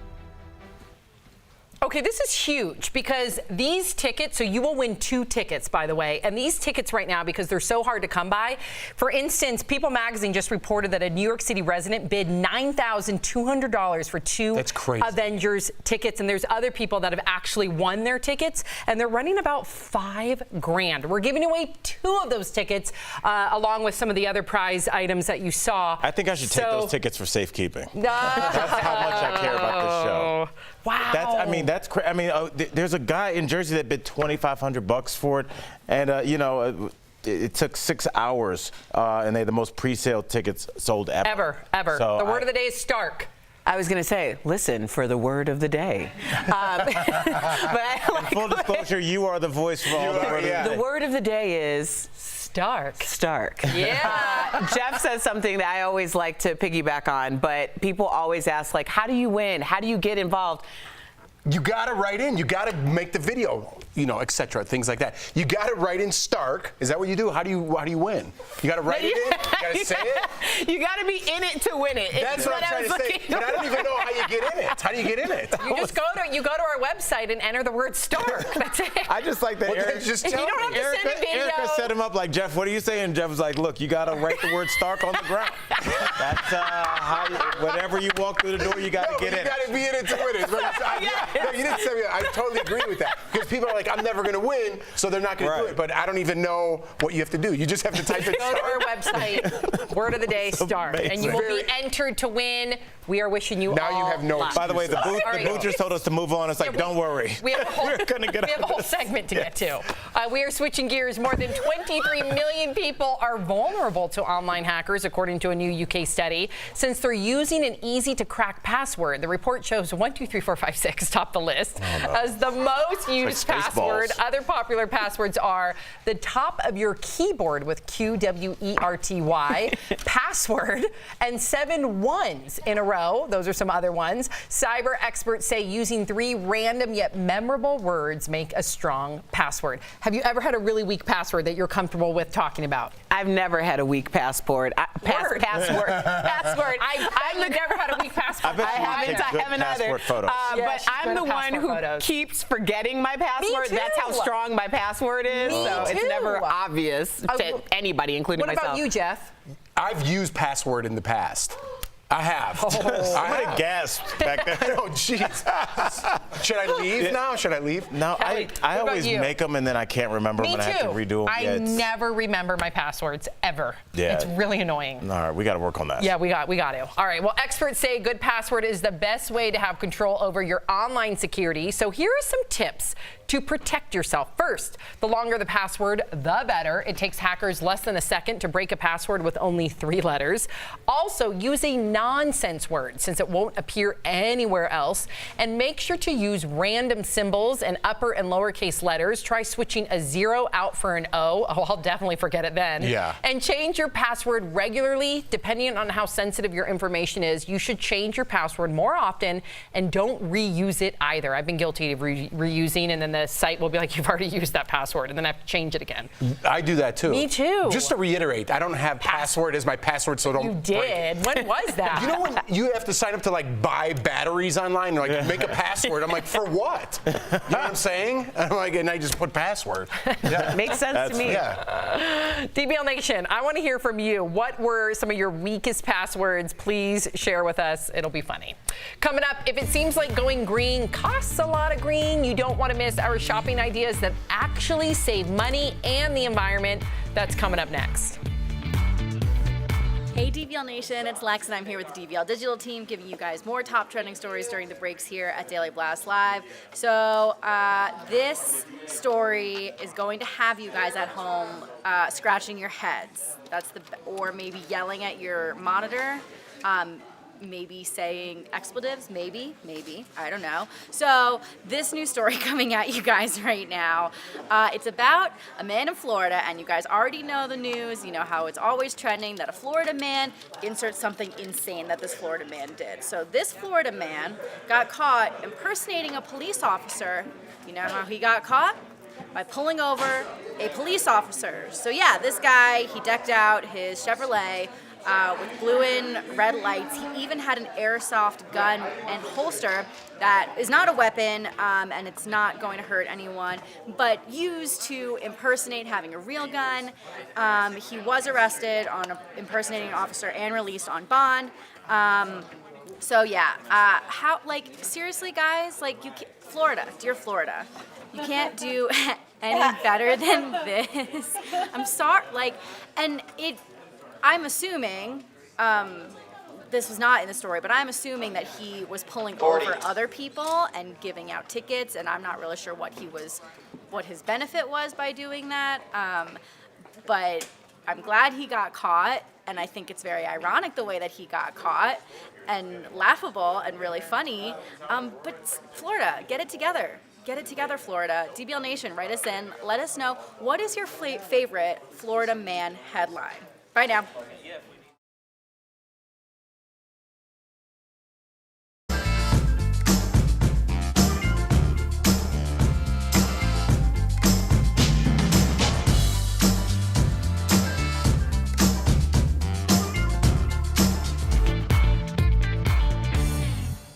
Welcome back to DBL. Today is Earth Day, and we're on a mission to create less waste, Jeff. That's right. So my wife Jordan and I are trying out reusable products. She gave me a list of green items that'll save us money, and Al helped me shop here, Of course I did. We hit up the Zero Market right here in Denver, and you won't believe what we found to help the environment.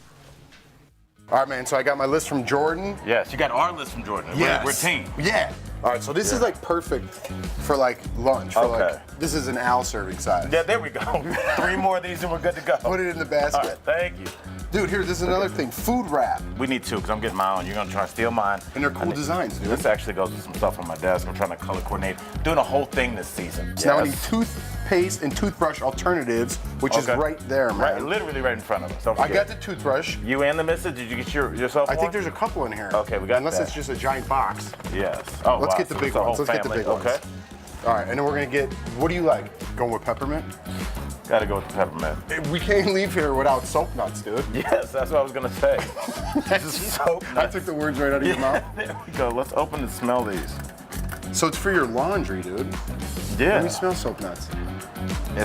Whoa. It's very intense. That's pungent. So we just need to get some cloth napkins, man, and we're done. All right. There it is. Yes. All right, got it. This is just like a reusable paper towel. So I think we got everything on the list. Let me double check. Cloth napkins was the last thing. Let's go. Wait. Oh, but dude, they got some cool tees, huh? Dude, look at this tee. Male support. I need There we go. Listen, I'm not too proud. You know, I'm a man of a certain age. Well, male support promotes vitality, energy, stamina. I don't think they're talking about running. We need this. All right, put the whole thing in there. There we go. We're going to All take right, that. nice. Now we're ready. Now we're ready. I think they're going to kick us out if we don't check out. Let's go. All right, let's go. Thank you. All right, man. So I got everything on my list. Jordan will be happy, man. And Sam, my co-host, is going to be so proud of me. We did it. Absolutely. Happy Earth Day, buddy. Jeff, that's fun on Earth Day now. You got Jordan the full basket. That's right. Be real. What she liked the best? She liked the tea the best. Oh, you're her. We'll be right back. Promotional consideration. Mark Hamill isn't playing around in Child's Play. The new Fast and the Furious movie looks like non-stop action, and you can get Assassin's Creed Unity for free now. That's all next in The Jump Off. I'm Abby, and welcome to The Jump Off. I'm here to bring you all the latest news in gaming, tech, and nerd culture, so let's get started right now. Have you guys seen the new trailer for Child's Play? Because I am never sleeping again. But we did get to see our first look at Mark Hamill's Chucky and how the creepy little doll is basically a rogue smart device. Kinda eerie with all the Alexas and Siris around, like that one over there. Wait, where'd it go? How'd it get over there? Anyway, Idris Elba is the Black Superman in the new Fast and Furious spin-off, Hobbs & Shaw. And this trailer is nuts. With The Rock and Jason Statham and non-stop action, this movie looks legit. They even do a haka. Hobbs & Shaw hits theaters August 2nd. And you probably saw the news this week of a massive fire at Notre Dame Cathedral in Paris, but now Ubisoft is giving out Assassin's Creed Unity for free.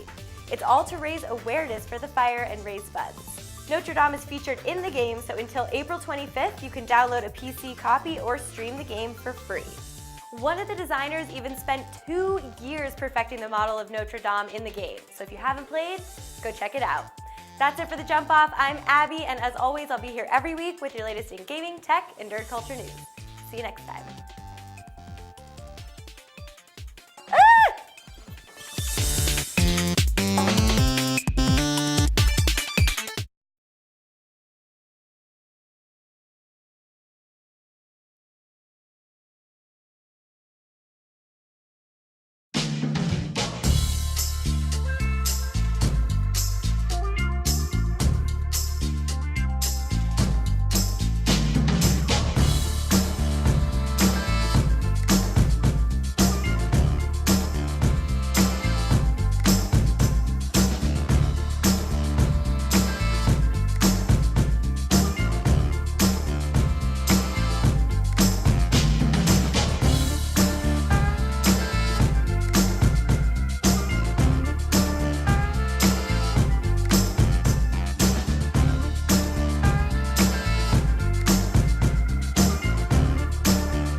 Avengers Endgame word of the day is Stark. Welcome back to DBL. The Stanley Cup playoffs continued this weekend, but you might be surprised what's trending online. Gavin DeGraw sang a flawless performance of the national anthem to kick off a game, but after finishing the final note, he hits the ice. DeGraw is fine, so naturally the clip has gone viral, with people unable to stop watching this epic fall. Erica, why do we love a good fall? My husband and I watched this like 20 times yesterday and giggled so hard because the thing is, he was so he was in it. Like, in home of the brave. He stepped back and it was. Oh man, I'm glad he's okay. Yeah, I love a good fall. There's nothing like a good quality fall. Even the Frasier one, just still. Kelsey Grammer, the good Lord. Whenever you yell "Good Lord" on your way down, like that's what terror sounds like. Oh, I think we have it. Do we have we it? have it? We have the. Do we have the Frasier? Oh, I thought you just said we have. He said 40. They're giving me a time count, and I misinterpreted Now, it. Sam, you spend a lot of time around pools. Any falls? Swimming? No, but I have hit the head in a flip turn. Well, that's hit my sad head. and scary. Geez. That's everybody's worst fear. Backstroke, right? Who did that? Was that Mark Spitz that did that? We've all done it. Every swimmer has done it. Yeah. It's that was concrete. a diving board. It's concrete. Greg Louganis did. That was a bad one. Yeah, that was bad. Yeah, not. Ooh, it gives you chills. Yes. We will see you tomorrow, same time, same place. Happy Monday, everybody. Enjoy. Nation, Kelly Schubert with the DBL digital team here. I'm tracking all the breaking and trending stories, and we've got a trending story that's happening right now. It has to do with Boeing. So Boeing is actually responding to a New York Times report. The New York Times says that there's an issue, there could be an issue, and this is alleged. Again, all coming from New York Times, and I want to be very clear about that. They have been reading internal emails, employee emails, staff emails, and they have determined that the Dreamliner has also been produced. The word they're using is shoddy production. So this is bringing up a lot of concern today about the Dreamliner. You know, we had the MAX 8, we've seen 2 crashes, a lot of passengers dead because of those planes, and now they're saying the Dreamliner. And the Dreamliner, I mean, I'm sure you've flown on the Dreamliner. If you fly, and you're flying from somewhere like New York to LA or LA to, you know, Atlanta, you're going to be flying on that Dreamliner plane a lot. So Boeing is responding, refuting these claims, saying it's not true. Our headquarters are great. We do all these safety inspections. But the New York Times is saying that's not the case. They've actually talked to employees at the South Carolina plant who say that they know that these safety checks aren't being done properly. They're just rushing to get the planes out as quick as they can. Again, this is all alleged and all coming from New York Times, but I want to know what you think about this, DBL Nation. Even if this report is not true from Boeing, does it make you not want to fly on the Dreamliner? Let me know using the hashtag DBLTake. I'll see you guys soon. Bye.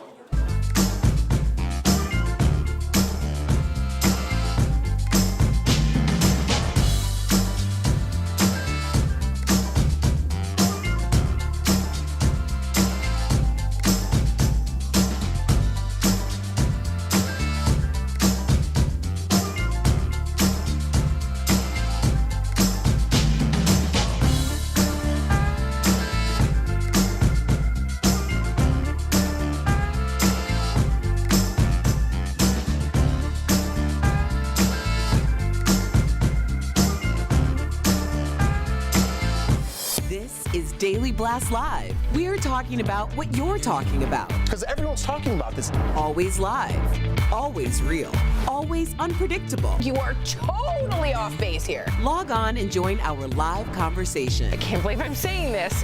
I do agree with you. DBL starts right now. 3, 2. Welcome to Daily Blast Live. It's Monday, April 22nd. Happy Earth Day, everybody. We are live, and we're talking about what you're talking about right now. I'm here with Stephanie, Jeff, Al, and I am Sam. Let's get started. We are learning new details about the deadly Easter attacks in Sri Lanka yesterday. Security forces are on high alert as we speak after a minivan exploded near the site of one of yesterday's bombings. The official death toll in the bombings has risen to 290, with another 500 wounded. Several churches and hotels were targeted by suicide bombers. And we're also learning that authorities have been warned about a terrorist plot 2 weeks ago. 24 people have been arrested in connection with the attacks. Among those killed was this 40-year-old Denver man. We are live here in Denver, Dieter Kowalski, who was traveling for work and staying at one of the hotels that was targeted. 300 people, Stephanie. I can't even look at the images. You spent 2 months in Sri Lanka? I spent 2 months there in 2016, and they had a new tourism law that passed, so that's why I went there at that time. And these honestly are the most kind, generous and sweet people. It's so sad that Sri Lanka's been targeted because they don't have the funding or resources to really come back strongly from this. They'll rely heavily on tourism. So please, please, please do still keep going. It's obvious as well that what the sites at which the attacks took place were on the coastal locations, which was more touristy based rather than the centre. It wasn't in the capital of Kandy. So I think it was very strategic. And it's very sad that this is an example of a third world country that's been affected. And sometimes, I mean, I don't know why the government had rumours of this. They had some notifications, but still not enough was done to prevent it. But it was on all different sides of the island, and it might look small in comparison to obviously America, but you know, that is like a day plus journey across the island. So they were very spread out, and apparently there's been over 24 suspects been taken in as well. So it's awful. Heartbreaking. Our thoughts and prayers with everyone there. Wow. And we will keep you up to date on all the details that come from that. Moving on, a female zookeeper is out of intensive care today and is stable, thank God, after she was attacked yesterday by a 7-year-old Sumatran tiger in Topeka, Kansas. The zookeeper was in the same area as the tiger when the attack happened, and a zoo visitor alerted authorities to the attack. Here's what the zoo's director explained this morning on the Today Show. That person that saw it got word to a different zookeeper who initiated our emergency protocol. Under 10 minutes, other zookeepers here were able to call that tiger into an adjoining holding area. Just amazed that it resolved that way. We could be talking about a much worse story this morning. And the Topeka Zoo has decided not to euthanize the tiger, thank goodness, because it was human error. And he is one of only 800 Sumatran tigers in existence. And Al, we talk about upstanders and bystanders. An upstander is someone that's going to see something, they say something, they act. This is exactly what this person did. This wasn't somebody that worked at the zoo. This was just somebody that came to visit, and they noticed, hey, an individual should not, even if you work there, you should not be in a cage with a tiger. Right, and it just shows you, I guarantee you, anytime that you've done something that you regret, it's that you didn't follow your first instinct. You never know who's around you and how quickly they can think, because looking at this story, do you remember, was it a month ago, we covered so many stories of the woman that put her hand in the I believe it was the Bengal tiger cage, and there was another bystander that took a water bottle and got its attention away so they could get the woman out. So I mean, again, it's been really just bystanders that have saved a couple of lives, so good on them. I think in this case, more diligence should have been done by the zoo. At no point should a zoo worker, she should have been very well trained to know not to go ever into an enclosure alone with a tiger. And that's typically the protocol. So I don't know what happened here. Where's the disconnect? She's a human being, and we all get lazy at work. You know, when you like, oh, I'll swipe in later or something like that. It's when you start taking shortcuts, when you get comfortable, is when you make a mistake. Like sometimes you have checklists for everything you have to do. Maybe she just forgot to check one off that day. But I'm glad they didn't euthanize the tiger, because it wasn't his fault at all. Nothing happened, luckily, but it wouldn't have been his fault either if something did happen. You're right. You're absolutely right. And they're endangered. So I'm glad that they were able to protect him. And I'm glad that the woman is okay as well.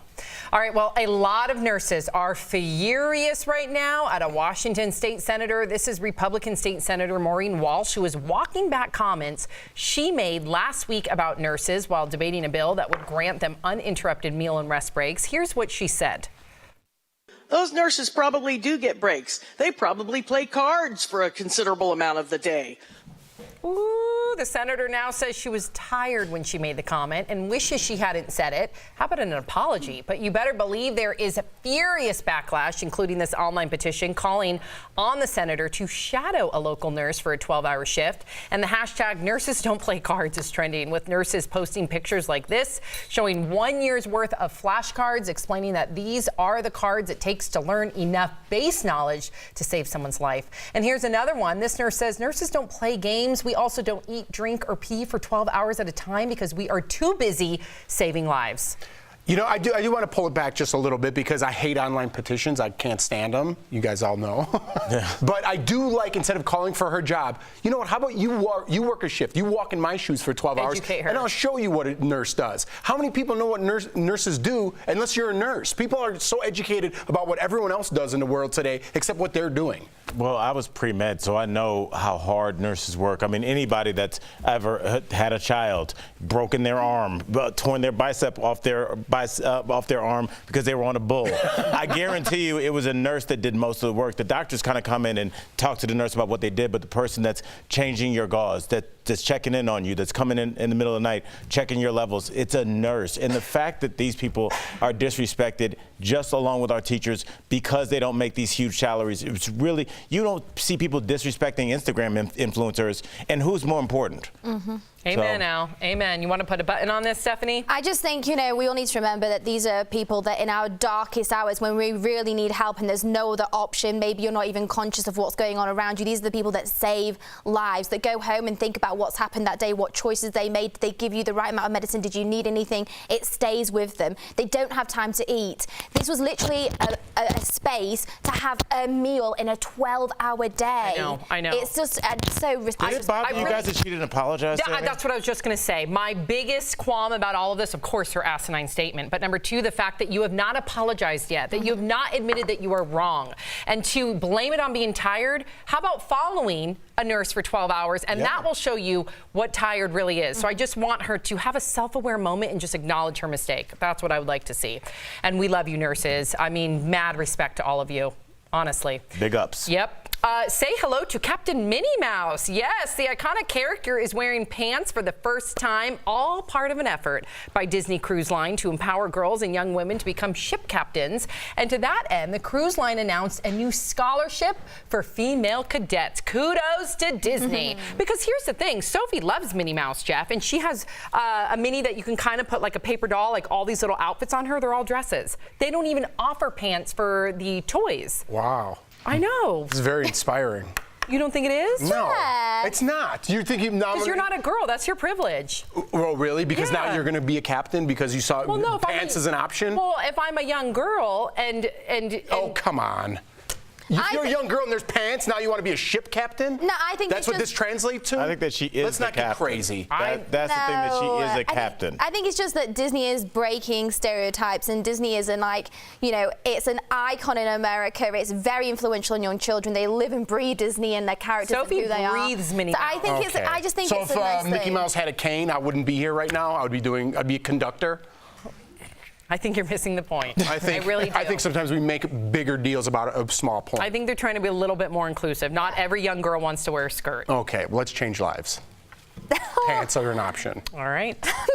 DBL is live. We'll bring you breaking news as soon as it happens. Coming up, a popular singer has gone viral after an embarrassing finish to the national anthem. Also, in honor of Earth Day, some easy things you can do to reduce waste and save money. And you, the viewer, are our fifth host. The majority of parents and teachers want kids to learn about climate change. What do you think? Should climate change be taught in schools? We're going to share your comments live coming up next. DBL Nation, Kelly Schubert with the DBL Digital team here. I am here to tell you about an awesome podcast we have of Daily Blast Live. So if you want to get all the news of the day, all you have to do is download our podcast. Daily Blast Cast is what it's called. But I want to go to the desk and see what they're talking about now. Hey guys, what's happening? Allie B really wants to know who your favorite American Idol finalists are. Well, we both love American Idol, so who's yours? Alejandro. I know. I mean, if he doesn't win, I might never watch the show again. I'm so on board with Jeff right now. Alejandro is so incredibly talented. You even said it. You want to go to a concert right now. For sure. Yeah, he's just unique and raw, and he can play the piano, the guitar. I mean, he's like the acoustic, like singer-songwriter that, I mean, he's totally like a Jason Mraz. But I follow him on Instagram now. Who? Alejandro, yeah. No way. Does he have a lot of followers? And he puts out his music and him playing. Singer-songwriter? Yeah, it's really does he have cool. a lot of followers? I don't think so. Oh my Not God, like I gotta many, get in on Not it. as many as you would think. Do you know, is it just Alejandro like American Idol? Or Of course, because people don't know about him yet. What do you have? What? What do you have? Do you have it on there? Because he's not popping up. What do you mean, what do I have? What is it? Yeah, that's Scary Pool Party. Party? That's right. Yeah. How funny. So I'm going to follow Scary Pool Party. Both Jeff and I hope that he wins. Yeah. So do you think and he's going to win? He has 500,000. Good. That's not as many as I thought. I bet by the time American Idol's over with, he'll have 1 million. And I don't think he had that many when I started following. I think maybe just like as the weeks go on, he keeps adding. But you'd think he'd have more than that. You're right. So do you think he'll win? I think for sure. But there are a lot. I like that There's kid. a lot Is of his talented. name Walker with the glasses? Oh yeah, he's so to be honest with you, everyone that's remaining right now are incredibly talented. They are. Yeah. They picked a great top 10. I think to be honest, this is the best year yet. I didn't watch yesterday, so I haven't no watched. I watched spoilers. it tonight, so no Me spoilers. too, because I watch it back to back. Me too. Yeah. And then I just like me fast too. forward Yeah. and just see their performance. Yep. Do you watch American Idol? No, I don't. I'm sorry. I know what it is, but it's been on for 10, 15 years. No, I don't. I'm sorry. Like she's shading you, kinda. I love it.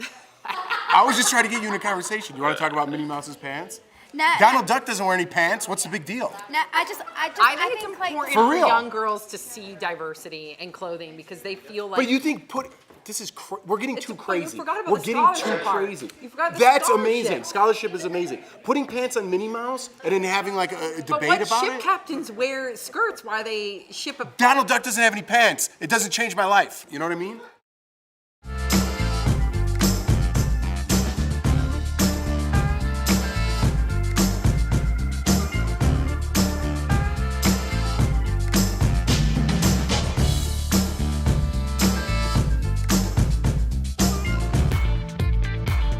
Welcome back to DBL. It's time for Fifth Host when we talk about what you're talking about. It's Earth Day today, and a new poll is out showing that most parents want their kids to learn about climate change at school. The poll is from NPR. More than 80% of parents, regardless of their political point of view, say teachers should be addressing climate change, and almost 90% of teachers agree, but in reality, only about half actually teach it. So DBL Nation, this is really important. What do you think? Should climate change be taught in schools? All right, Sam, let's get into it. Brett on Facebook says, this feels obvious. How do we expect our children to save the planet if we don't educate them on the issue? Brett, I think you're exactly right. I mean, who is going to have to deal with this problem that is assuredly coming? It's the children. Unfortunately, I'm not going to be here, and most of the people I know aren't, but our children are going to inherit this earth, and they should know what they're getting. Nancy on Facebook says parents should be able to opt their kids out of learning this stuff. I personally don't mind my kids being exposed to it, but parents should have a say in what their kids learn. Okay, so we hear this a lot on the panel about what children should or shouldn't be taught in school. Predominantly it's around religion or sexual preferences or sexual education, which is a whole other topic. But this here is something that 97% of scientists agree with. Our planet is dying, we are killing it, and our children are the ones that are going to have to suffer the consequences of that when we have one planet and it's no longer available to be their home because we literally are destroying it daily. I think there's no reason why children shouldn't be taught anything about this. It's just mind-boggling to me that parents would ever opt out of this. Me as well. Alex emailed us saying the rise in temperature scientists predicted isn't happening. We are all being terrorized by scientists' faulty predictions, not actually science. Schools should be a fake news free zone. Wow, you're taking a harsh take on this, and we appreciate you emailing us in. You know what? To be 100% honest on this, I watched the documentaries. I don't know everything there is to know about global warming, and I don't think anyone really does. I think we all need to get on the same page. I think we need to take this serious because even if it's not true, wouldn't you like to know a little bit more if it could be a possibility that your children might not live on this planet? I know I want to learn a little bit more. Yeah, that's a great take. Jana on Facebook says, yes, they should teach about the natural and human causes of global warming and solutions because it is important to know what happens to our planet. The students should learn how to counteract climate change. I agree with you 1,000%. I think this is our priority because what's the point of education if we can't live here, right? This is our home. We need to protect her. I say her as in Mother Earth, but what's really alarming to me and something that I just want to highlight is we're talking about kids with the lack of education, but somehow we have so many incredible youth out there that are leading the charge in climate change, and I salute you. Check out Extinction Rebellion and Extinction Rebellion Youth. They are the ones that are in London right now picketing civil disobedience, peaceful protests, because they understand that they are about to inherit a planet that will cause them a lot of harm. So kudos to them, and thank you guys for writing in. We love hearing what you have to say. Well, we do have an update on Britney Spears' health. Raquel Villanueva has news at this moment. That's right, Sam. Britney Spears has made her first public outing since announcing she was in a mental health facility. She spent the day with her boyfriend, Sam Asghari, going out in Los Angeles. Now, Britney checked into the facility last month after having a hard time dealing with her dad's health issues. It was her dad, Jamie, who helped her when she faced some serious mental health issues in the past. past and helped revive her career. And TMZ reports this break only appears to be for a day, and she's still at the facility. Well, we all know that Britney has suffered from mental health for a considerable amount of time since 2009, and it's not something that, you know, you take a pill for and it goes away. Obviously, she's having some personal issues right now. Her father, who's very prominent in her life and takes, he has full rights over her. What's the actual word? Yeah, yes, like the conservatorship. Yes. Yes. So, I mean, obviously, he's not very well. He's not around at the moment.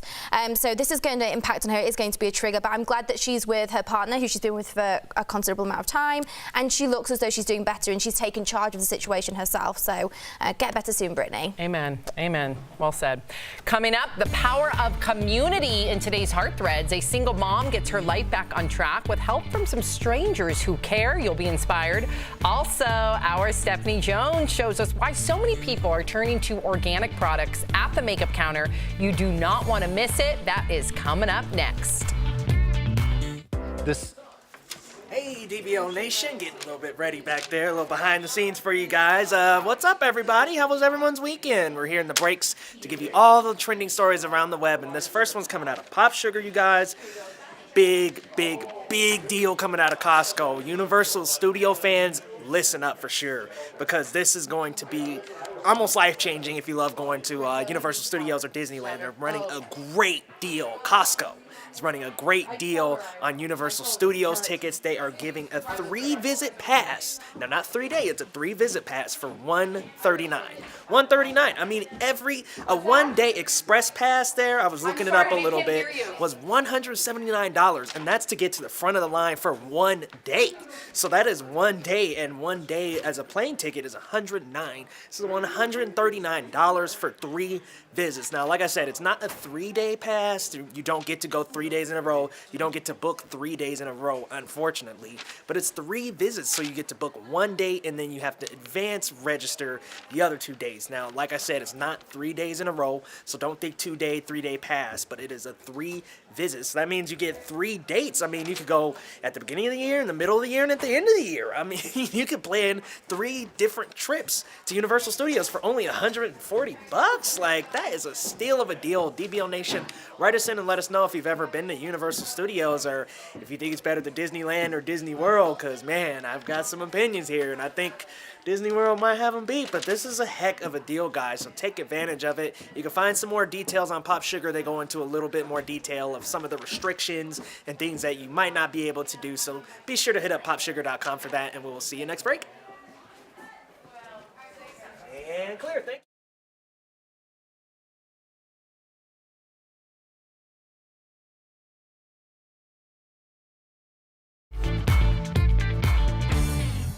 Welcome back to DBL. Today is Earth Day, so it's the perfect time to switch out your makeup products for all natural options. I went to Vert's Beauty here in Denver to learn all about why so many celebrities are going organic when it comes to their beauty.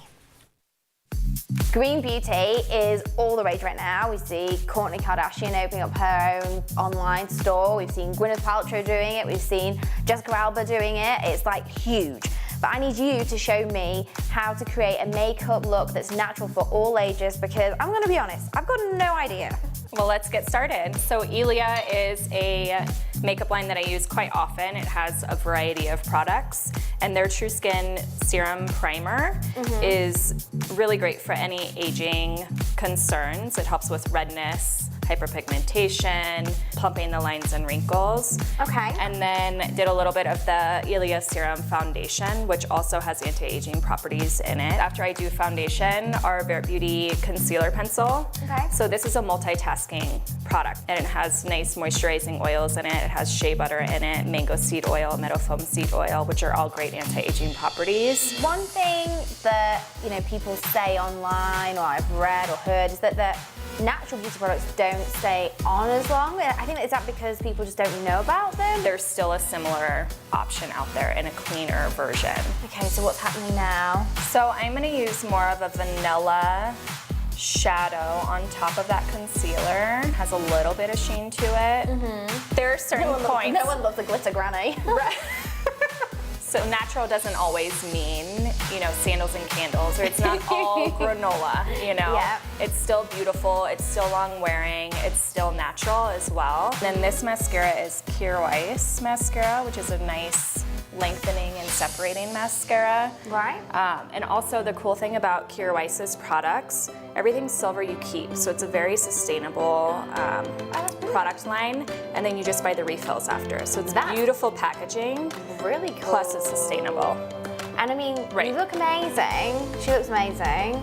And everything so far has given exactly the same effect as you would in a regular makeup look, but you just know that it's not being damaging to yourself or your body. Totally, and it's not gonna make you break out. So I would never know that this look was all natural, and honestly, you look so beautiful. It's made me think I definitely would give green makeup a go myself, 100%. Yes, you should. You've done an awesome job, thank you. Thank you, it was fun. I've been educated. I've been to school today. Coming up, it's a royal Easter gathering, but I'm going to tell you what's very wrong with this picture. Plus, how one man's generosity helped turn around a single mum's life. That's today's Heart Threads, which is coming up next. Okay, let's have a little look at some of the comments that you guys have been writing in. So, let's have a spy. What are people saying? So, we've had a few people commenting on the tiger at the zoo.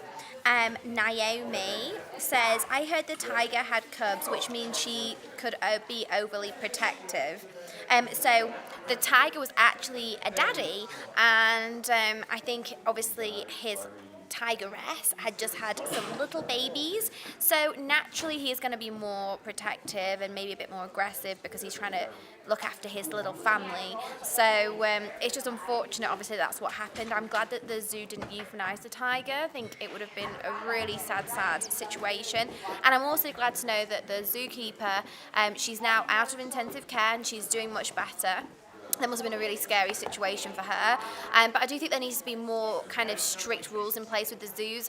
Maybe you don't go into an enclosure ever on your own. I don't know obviously what happened, whether or not she was with someone else. We don't know the full story.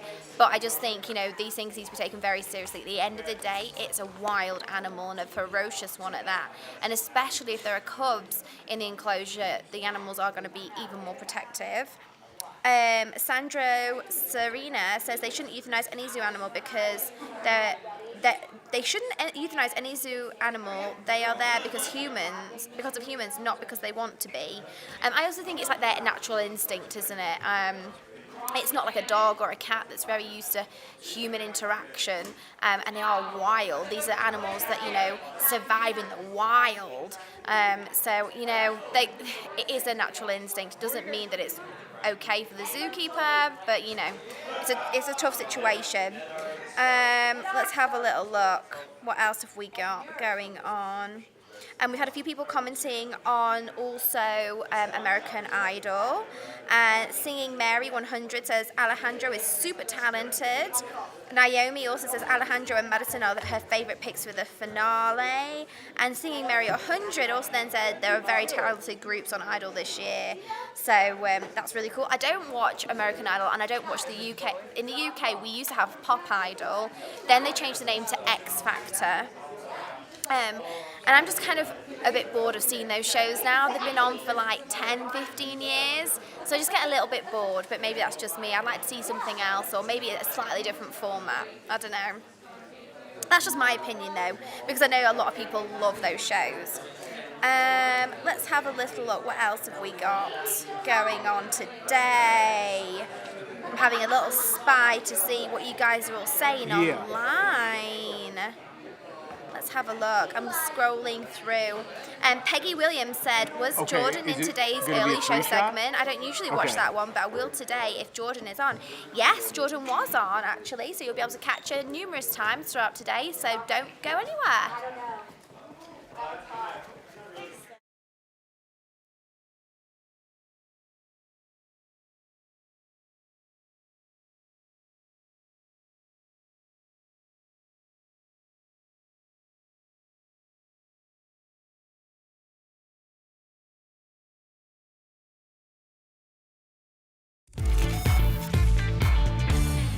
Welcome back to DBL. Today's Heart Threads is all about humanity. Watch how one man gave a complete stranger the surprise of her life after losing her car. These two were complete strangers before he raised money for her new car. Kenesha was furloughed during the government shutdown and lost her car when she couldn't keep up with her payments. Some nights I would cry because I didn't know when it will open up. For me and my son, it was a struggle. Noah read about her story online and set out to raise funds to buy her a new car. In a few short weeks, he raised the money and came to surprise her with the good news. Oh my God! Thank you! The car dealership even discounted the car and she got to keep the extra funds. Thanks to the love of a few strangers, Kenesha is getting her life back on track.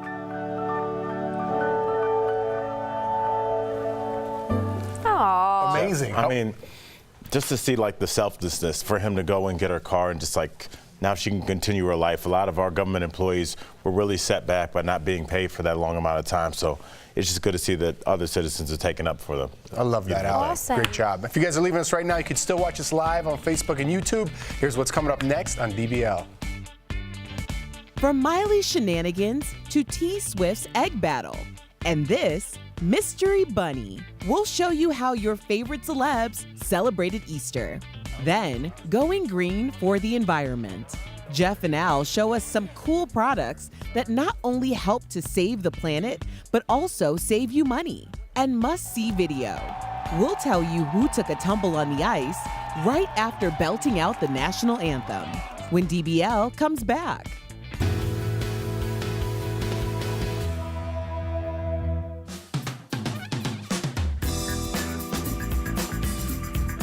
Hey everyone, it's Leo here with Alex with the DBL Stream team to talk about the shows we're excited to see on Disney Plus, y'all. Disney's premier streaming service is coming up this November, and there's a lot to unpack. We got a live-action Star Wars TV show, The Mandalorian, which will be its very first live-action TV show in the Star Wars series. They're also going to have the movies on there. You're also going to have Clone Wars. I mean, there's a lot of Star Wars on there, but let's not forget Marvel. We can't miss out with them. They're going to have spin-off series like Falcon and Winter Soldier. Huge one. And Loki is also getting his own series, so you know he's up to something as well. We're also getting all 30 seasons of The Simpsons exclusively on Disney Plus. I mean, this is a lot of content to unpack, Alex.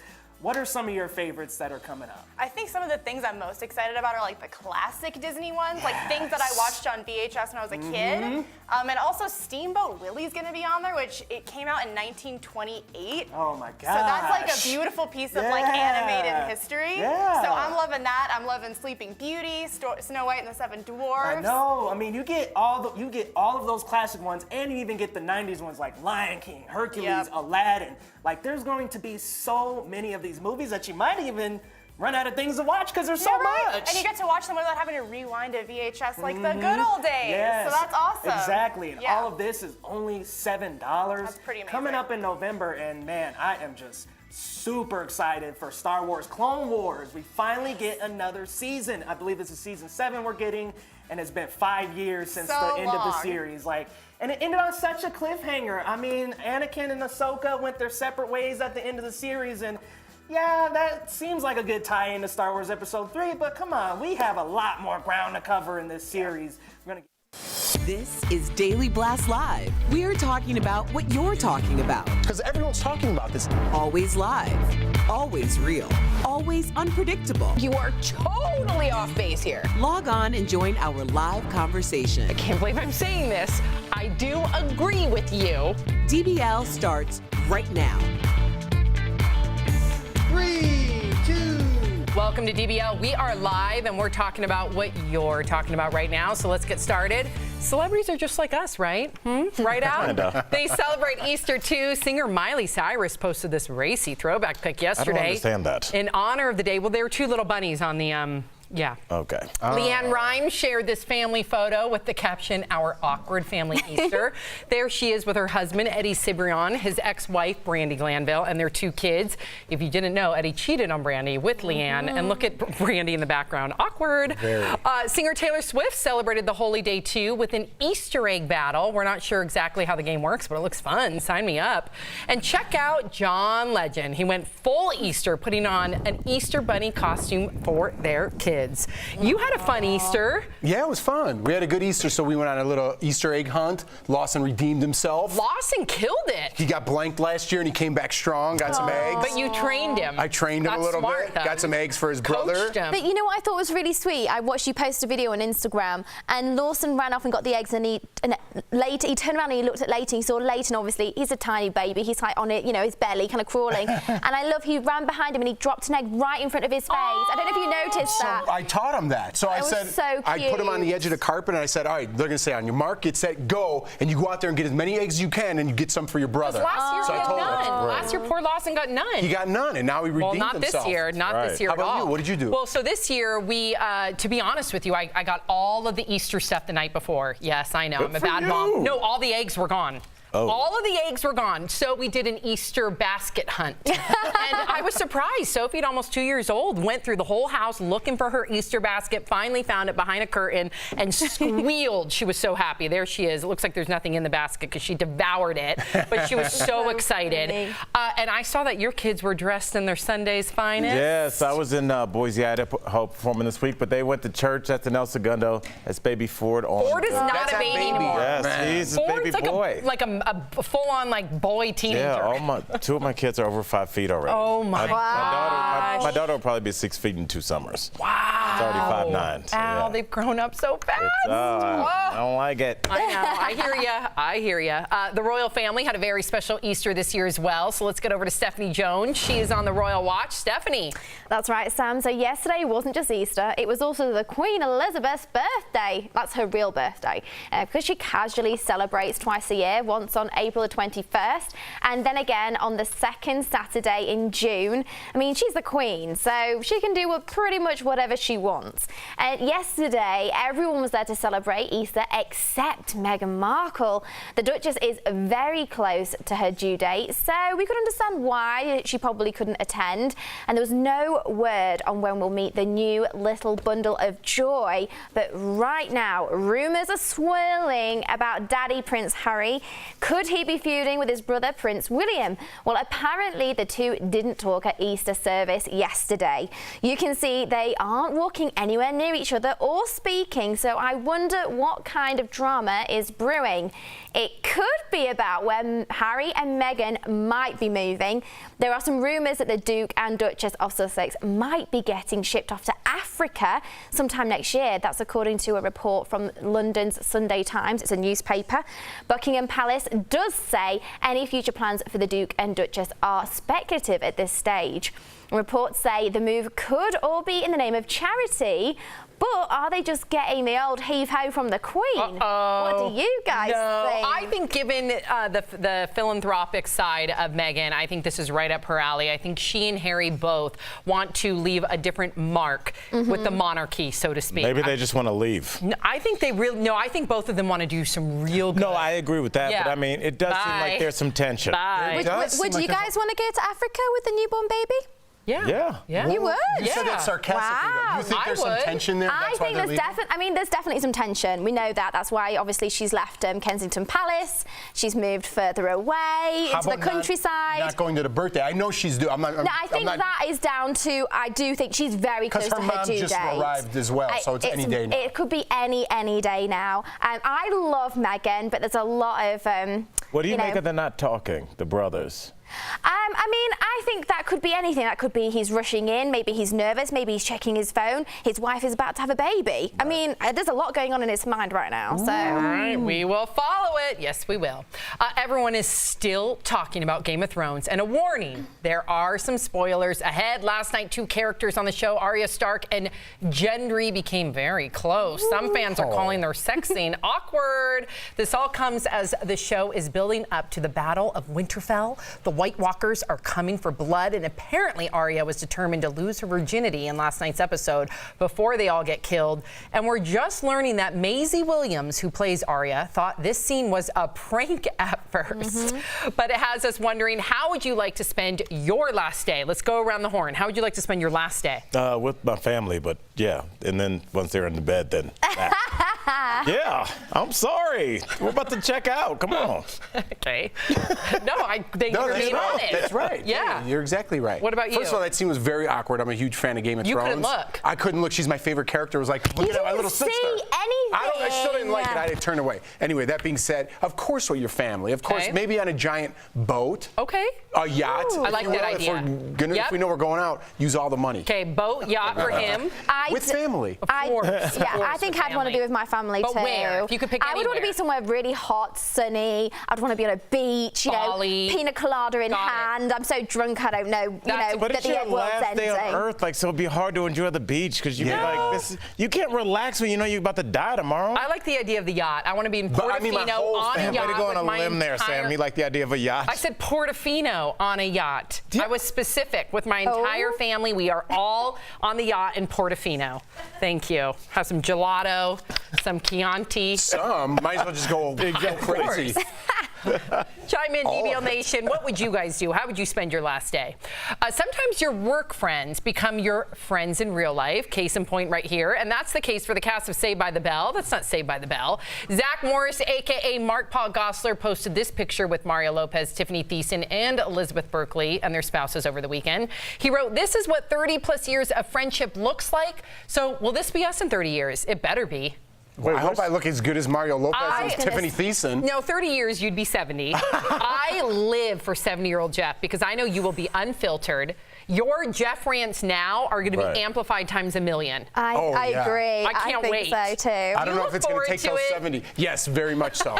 I very much so. Like, just being in the line, you know what I mean? I'm old. I can't really walk. I'm just going to go ahead. I can't really There's walk. a lot of 70-year-olds that can walk. No, but Come I'm on going to play now. it up. Oh, you're going to Yeah, I got to go. Yeah, my back hurts. Please, out of the way. What are you going to do at airports? Nice pants, loser. Are you going to try and board in the first or second boarding group? Oh, he will. I mean, everything to He my will. You just act confused, like you just go up and scan it. Like, is this? This is a 5. I thought this was zone 1. Exactly.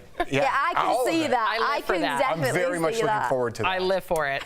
All right, well, today's show host Jenna Bush Hager is pregnant with baby number 3. Congrats. She made the announcement this morning on the show. Watch. Wait a minute. What are we doing here? We're doing it. I know. Another? Yes. What? Yes. You are kidding me. I know. We have to say it, Janet. Yes, pregnant. I'm pregnant. Oh my God. I know. The reaction. And Jenna said she was worried about telling everyone because she just started her new role as co-host on the 4th hour of the show. This is such a sad statement, but it's such a truthful statement. I remember when I first became pregnant, and even before I was pregnant, I was so fearful that it would somehow impact my career. What a shame that in 2019 that women and men have to feel like that if they choose to have a family, they somehow won't be able to juggle both of them. Yeah, it's sad and it's very true, and there's a lot of stigma over in the UK as well because if you are pregnant and you are entitled to a considerable amount of more time maternity leave than here in America, which isn't fully paid for a certain period and then it drops off slightly, and there's a terrible stigma that if you get a new job and then shortly afterwards you're pregnant, oh, you're here to take the maternity leave, or it's terrible. I mean, it's a very natural thing. One day it will happen to the majority of people, and I don't know why we made to feel so bad about doing something that's I think normal. You hit on the head. We treat pregnancy in the workplace like it's some weird anomaly that happens every once in a while to a guy you kind of knew. And as a I mean, most people you know in our age in this office are 20-somethings, early 30-somethings. They're going to either be pregnant, their spouses, or they themselves will be. And the fact that we don't have anything in place, the fact that we don't even have like really mandated family leave here. The fact that you had a week 5 off? days. 5 days off after you had your second child. Yeah. It's to me. I mean, I was back to work after 3 weeks. weeks, and I think that largely contributed to my postpartum depression, let me tell you. I think if I would have had more time with my daughter at home, but then again, you got to work. I can't afford it. Right. Well, that's also the issue. There's no support here for new mothers or new fathers. In England, they were both entitled to time off for a considerable amount of time. I think it's like almost 2 months. It's a long time. Yeah. But also, if it was me, I'd feel very conscious. Is my job going to get taken? You know, I remember that phone will be ringing off your agent's hook the minute you are off camera. That's a thing. Yeah. We had Sam Harris on here a couple months ago as a guest host of Dancing with the Stars. Yes, and when she announced that she was pregnant on the show, she said her agent was getting calls while she was still on TV. Cameras hadn't trying to replace her. Yes. So it's a thing. We need to do better. We need to do better as a country. We need to do better as a community and in different work environments and support those. Men too. Coming up on DBL, we discuss the rising problem of youth suicide with a state representative live in our studio, how her son inspired her fight to create change in schools. That's coming up next.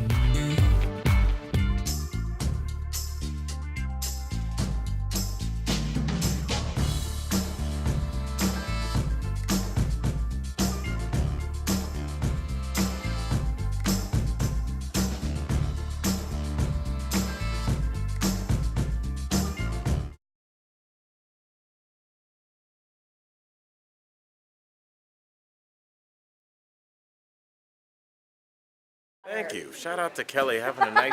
Jeff, I just happen to be over here. What is your favorite beverage? I think an ice cold glass of water with a lemon wedge is. No. With a lime wedge. I think it's my. Lemon. I think it's my favorite. I like lime if I'm gonna have a drink. I like lime in my vodka, but I usually like lemon in my water. But I like water. I like iced tea. Ooh. You know what I mean? Sweetened or unsweetened? Unsweetened. Okay. Unsweetened with just some lemon. Now in your there. wife is Southern. Now how does that go over now? So she started with the sweet, I want some sweet tea. Yeah. That's how she talks. Yeah. So she'd go to Chick-fil-A, you could get sweet tea there. gonna say But Hardee's, now with the, she's trying to lose weight and all that. So over the years, it kind of went down. It's really sweet. Like Right. sweet tea's really sweet. You I have went to be to college kind in of Mississippi for accustomed 2 to years, and it was staggering. Like Yeah. I'm gonna half of sugar in each bag. People love it though. I People love it, but you love can't it. drink I mean, it. it's so bad sugar. for you. Yes, you're going to love it. You know what's weird? When you ask for tea, like here, I don't know what part of the country you guys are watching from, but when you ask for tea, like in the north, because my wife loves to call me a northerner, you could just get unsweetened tea, and they're like, you want sweetener with that? When you're in the south, if you ask for tea, you automatically get sweet tea. Right. You It's like you have to ask for decaf. Yeah. That's so it's kind of weird, like having that thing. But now every once in a while. Luckily for me, I avoided like the soda thing.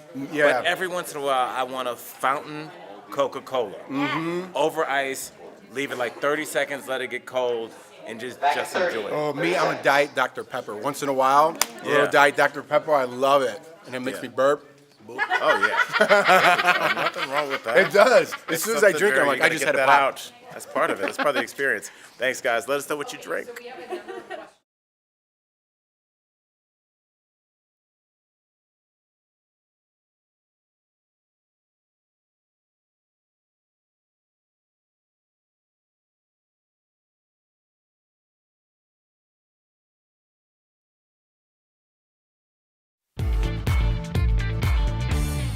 Welcome back to DBL. We want to bring attention to an important issue that isn't discussed enough. Suicide is one of the top causes of death in the United States. When it comes to our youth, more than 4,500 lives are lost each year. And according to a nationwide survey, 16% of students say they've seriously considered suicide. Right now, Colorado lawmakers are considering a bill that's aimed at keeping kids alive. It would allow students ages 12 and up to be able to talk to a school therapist without getting permission from a parent. Currently, they need to be at least 15. We have a special guest joining us on the panel to talk about this bill that just passed the House. Representative Daphna Michelson-Janae, thank you so much for being here. Honestly, Thank you for having me. I'm really honored to be with you. we are very honored to hear, we're parents on this panel, and it's something that keeps me up at night. So to know that you are pouring your life's work into advocating for our youth, I'm forever grateful. This is something that's very personal to you. Can you please share with us how your son and what had happened inspired you to get this bill where it is today? Absolutely. As every parent, when the baby comes and they give you that big manual that goes with the baby, you try to learn all, oh wait, they didn't give me there was no manual. Yes. And Eitan came out and the labor and everything was beautiful and perfect, and I made the mistake of saying, oh, this is my easy kid. And Eitan is a wonderful young man, and he started to struggle when he was about 6 years old. He started communicating in a way that told us that he wasn't doing okay. And we started getting him the help that he needed right away, but we were never able to get him the help that he needed in the time that he needed. And when he was 9 years old in the 4th grade in math class, he took an action that led the teachers to believe he had attempted suicide right there in the classroom. And the police were called, and an ambulance was called, and he was transported to the hospital. And I was in Boulder with my parents, and I was maybe 25 minutes away from the school, but it was the longest drive of my entire life because I didn't know what I would find. And quite frankly, what I found is he was sitting and making jokes with the police officers by the time I got there. They de-escalated him and they de-escalated the situation, and he came into his own. But it was the most traumatizing thing that really could ever happen in a family. And at the same time, it made us understand the level of help that he really needed, and we were able to get access to it. But why should it take a suicide attempt to do that? It shouldn't. It's parent of 3 here.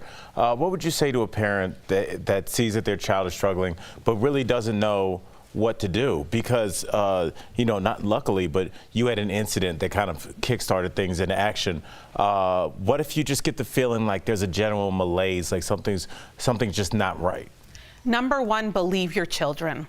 A lot of times we might say, oh, that's normal. This is a phase. It's just going to pass. Listen to your kid. And if your kid tells you that something is really, really bothering them, help them find someone to talk to. And sometimes, yes, that's going to be you as the parent. But if that problem isn't going away, if that anxiety continues to increase, you want to make sure that they're getting appropriate help. And that's the basis of this bill, is to make sure that kids can speak to somebody who is a responsible, trained, licensed adult here in Colorado. I love that. The bill has had support from both parties, and we know that suicide can impact anyone. So let's talk about how important it is for Democrats and Republicans to come together on this issue. Amen. Well, it's a very interesting thing that you bring up today, because right now the bill, as we speak, is being blown up in the Senate. And Republicans in the Senate have taken a little bit of a different worldview of the bill than we have in the writing of the bill, and what they're trying to amend into the bill, the psychologists, the psychiatrists, the pediatricians are all against. Wow. So, it's very interesting, this thing of is it a Republican bill? Is it a Democrat bill? Suicide should not have a political ideation. It's a humanity bill. It is a humanity bill. It is a humanity bill, 1,000%. And ultimately, did you watch Mad Men? Yeah. Okay, so I loved Mad Men. And in the first season, the wife goes in for therapy. And what happens at the end of every therapy session? Doctor calls up husband and says, hey, this is what your wife told me in therapy. No confidentiality, none. And I remember watching it and gasping. Right. Well, let me give it to you like this. If your 12-year-old had something they were really, really struggling with, and they wanted confidentiality to be able to feel safe to talk about it, because maybe you're that problem. Yeah. Right. And you don't realize it, and you don't intend it, and nobody is calling parents bad. But when you are raising a middle schooler, every parent is bad. Yeah. Every parent is bad. Right. Every I taught teacher middle is school bad. for 5 years. Yeah. I know. That's right. Yeah, Purple Heart for you, middle school teacher. But imagine your 12-year-old, the therapist calls you after every single session. Well, with my son, he stopped trusting therapists. Why should I tell them anything? They're just going to call you up and tell you exactly what I said. So how is he supposed to have what he needs to be able to work out his problems in a safe space? Wow. Daphne, your bill is going to save lives, and I really hope that it gets the support that it deserves. For those of you watching, if you or someone you know is struggling, there are resources available. Those numbers are up on your screen right now. Please do not hesitate to get help. Representative Daphne Michelson-Janae, thank you so much for being here today to shed more light on this issue. We will be right back. Thank you. So much. Thank you.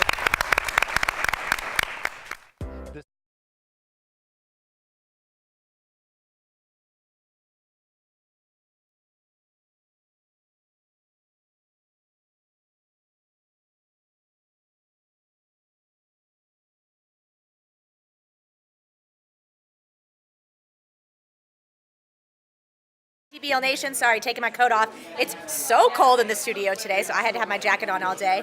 I've got a story that's trending for you. You know, it's really hard for bridesmaids to find their dresses, the perfect dress for the wedding. You don't have to worry about that anymore, because you know who your bridesmaids are going to be now? Your dogs, because bridesmaids' dresses for dogs are now a thing. That is true. I'm not lying. I'm not making this up. It's a real deal. I'm pulling this story up for you now. I want to show you the picture. Let me just show you the picture. I don't think we have a picture. Leo, do we have a picture up of this?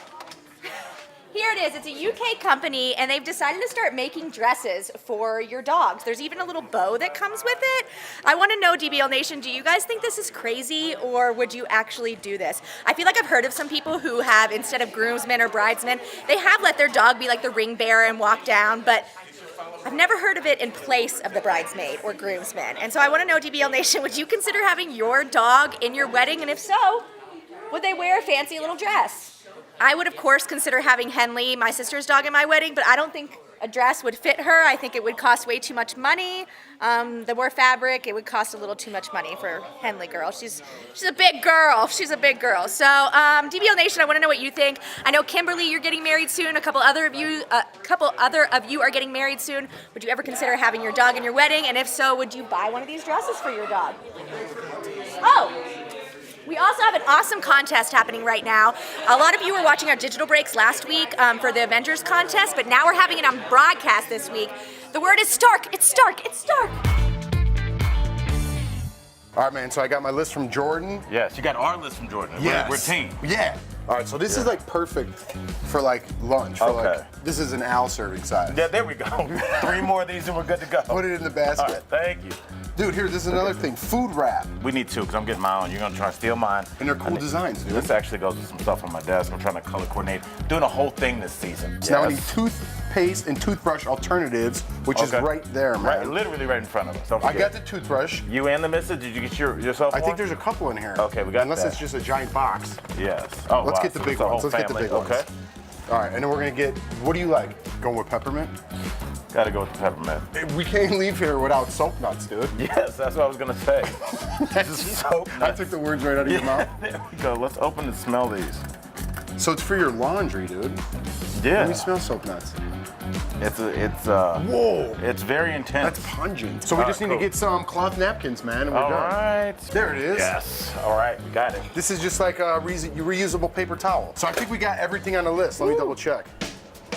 Cloth napkins was the last thing. Let's go. Wait. Oh, but dude, they got some cool tees, huh? Dude, look at this tee. Male support. I need There we go. Listen, I'm not too proud. You know, I'm a man of a certain age. Well, male support promotes vitality, energy, stamina. I don't think they're talking about running. We need this. All right, okay, put the whole thing in there. There we go. We're gonna All take that. Nice. Now we're ready. Now we're ready. I think they're gonna kick us out if we don't check out. Let's All go. right, let's go. Thank you. All right, man. So I got everything on my list. Jordan will be happy, man. And Sam, my co-host, is gonna be so proud of me. We did it. Absolutely. Happy Earth Day, buddy. Promotional consideration. Mark Hamill isn't playing around in Child's Play. The new Fast and the Furious movie looks like non-stop action, and you can get Assassin's Creed Unity for free now. That's all next in The Jump Off. I'm Abby, and welcome to The Jump Off. I'm here to bring you all the latest news in gaming, tech, and nerd culture, so let's get started right now. Have you guys seen the new trailer for Child's Play? Because I am never sleeping again. But we did get to see our first look at Mark Hamill's Chucky and how the creepy little doll is basically a rogue smart device. Kinda eerie with all the Alexas and Siris around, like that one over there. Wait, where'd it go? How'd it get over there? Anyway, Idris Elba is the Black Superman in the new Fast and Furious spin-off, Hobbs and Shaw. And this trailer is nuts. With The Rock and Jason Statham and non-stop action, this movie looks legit. They even do a haka. Hobbs and Shaw hits theaters August 2nd. And you probably saw the news this week of a massive fire at Notre Dame Cathedral in Paris, but now Ubisoft is giving out Assassin's Creed Unity for free. It's all to raise awareness for the fire and raise funds.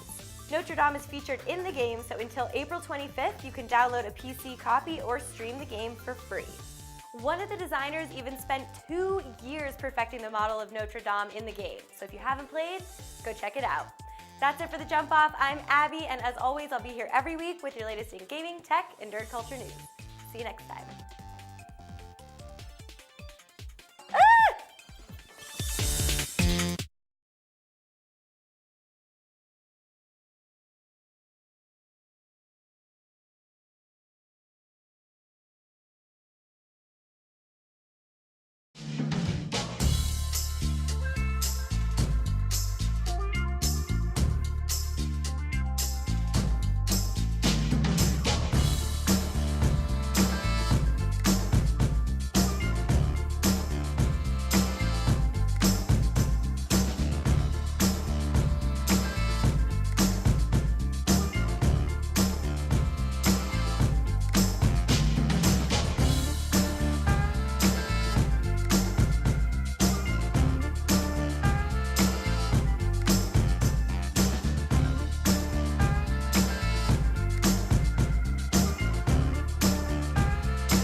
The Avengers Endgame word of the day is start. Before we go, you have to see this video. Gavin DeGraw sang the national anthem to kick off a game, but after finishing the final note, oops, he hits the ice. He is fine, by the way. You like that? I do. I do like when people fall down. I know. Old-fashioned fall. And they're wrong with that. We'll see you tomorrow, same time, same place. Happy Monday, happy Earth Day. Bye, guys.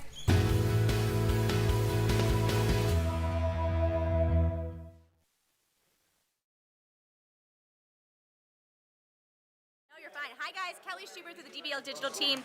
If you were watching the show last week, you may have heard a story about a man who was suing his parents for $29,000 because they threw out his his adult film collection and adult magazines. Well, he has not dropped the suit yet, but I have a little update. Pornhub, the adult website, if you will, has offered him a lifetime subscription for free. But there's a catch. He has to drop the suit against his parents. So he's suing his parents for $29,000 because he says all of these boxes and bins he had at his parents' house. Mind you, this man is 40 years old. He went through some hard times. He had to move in with his parents. So his parents had these boxes and boxes of magazines and films. But they were his. And so once he moved out, they just threw them out. Well, he's saying those were collectibles. They were worth a lot of money. So now he's suing his own parents. But again, Pornhub has said, if you drop that suit, we'll give you free lifetime subscription. What else could you want, guy? I think the issue here, I see both sides of this story. He fell on hard times, so he moved in with his parents. But like, he should have gotten his stuff out of his parents' house. If it was collectibles and it was that important to him, then he should have gotten it out of their house. I want to go to the desk and see what they think about this story. Hey, Al, remember that story last week? Remember that story last week of the guy who was suing his parents because of all the adult stuff? Right. Pornhub is now giving him a lifetime membership, but only if he drops the suit against his parents. That's I think that's a pretty good deal, right? You know, it's more than anything. It's like the brand managers and digital managers to these guys. They're good. They find these stories and they keep their name out there. Yep, they do. All right, DBL Nation, let us know what you think. I say well done, Pornhub. Bye.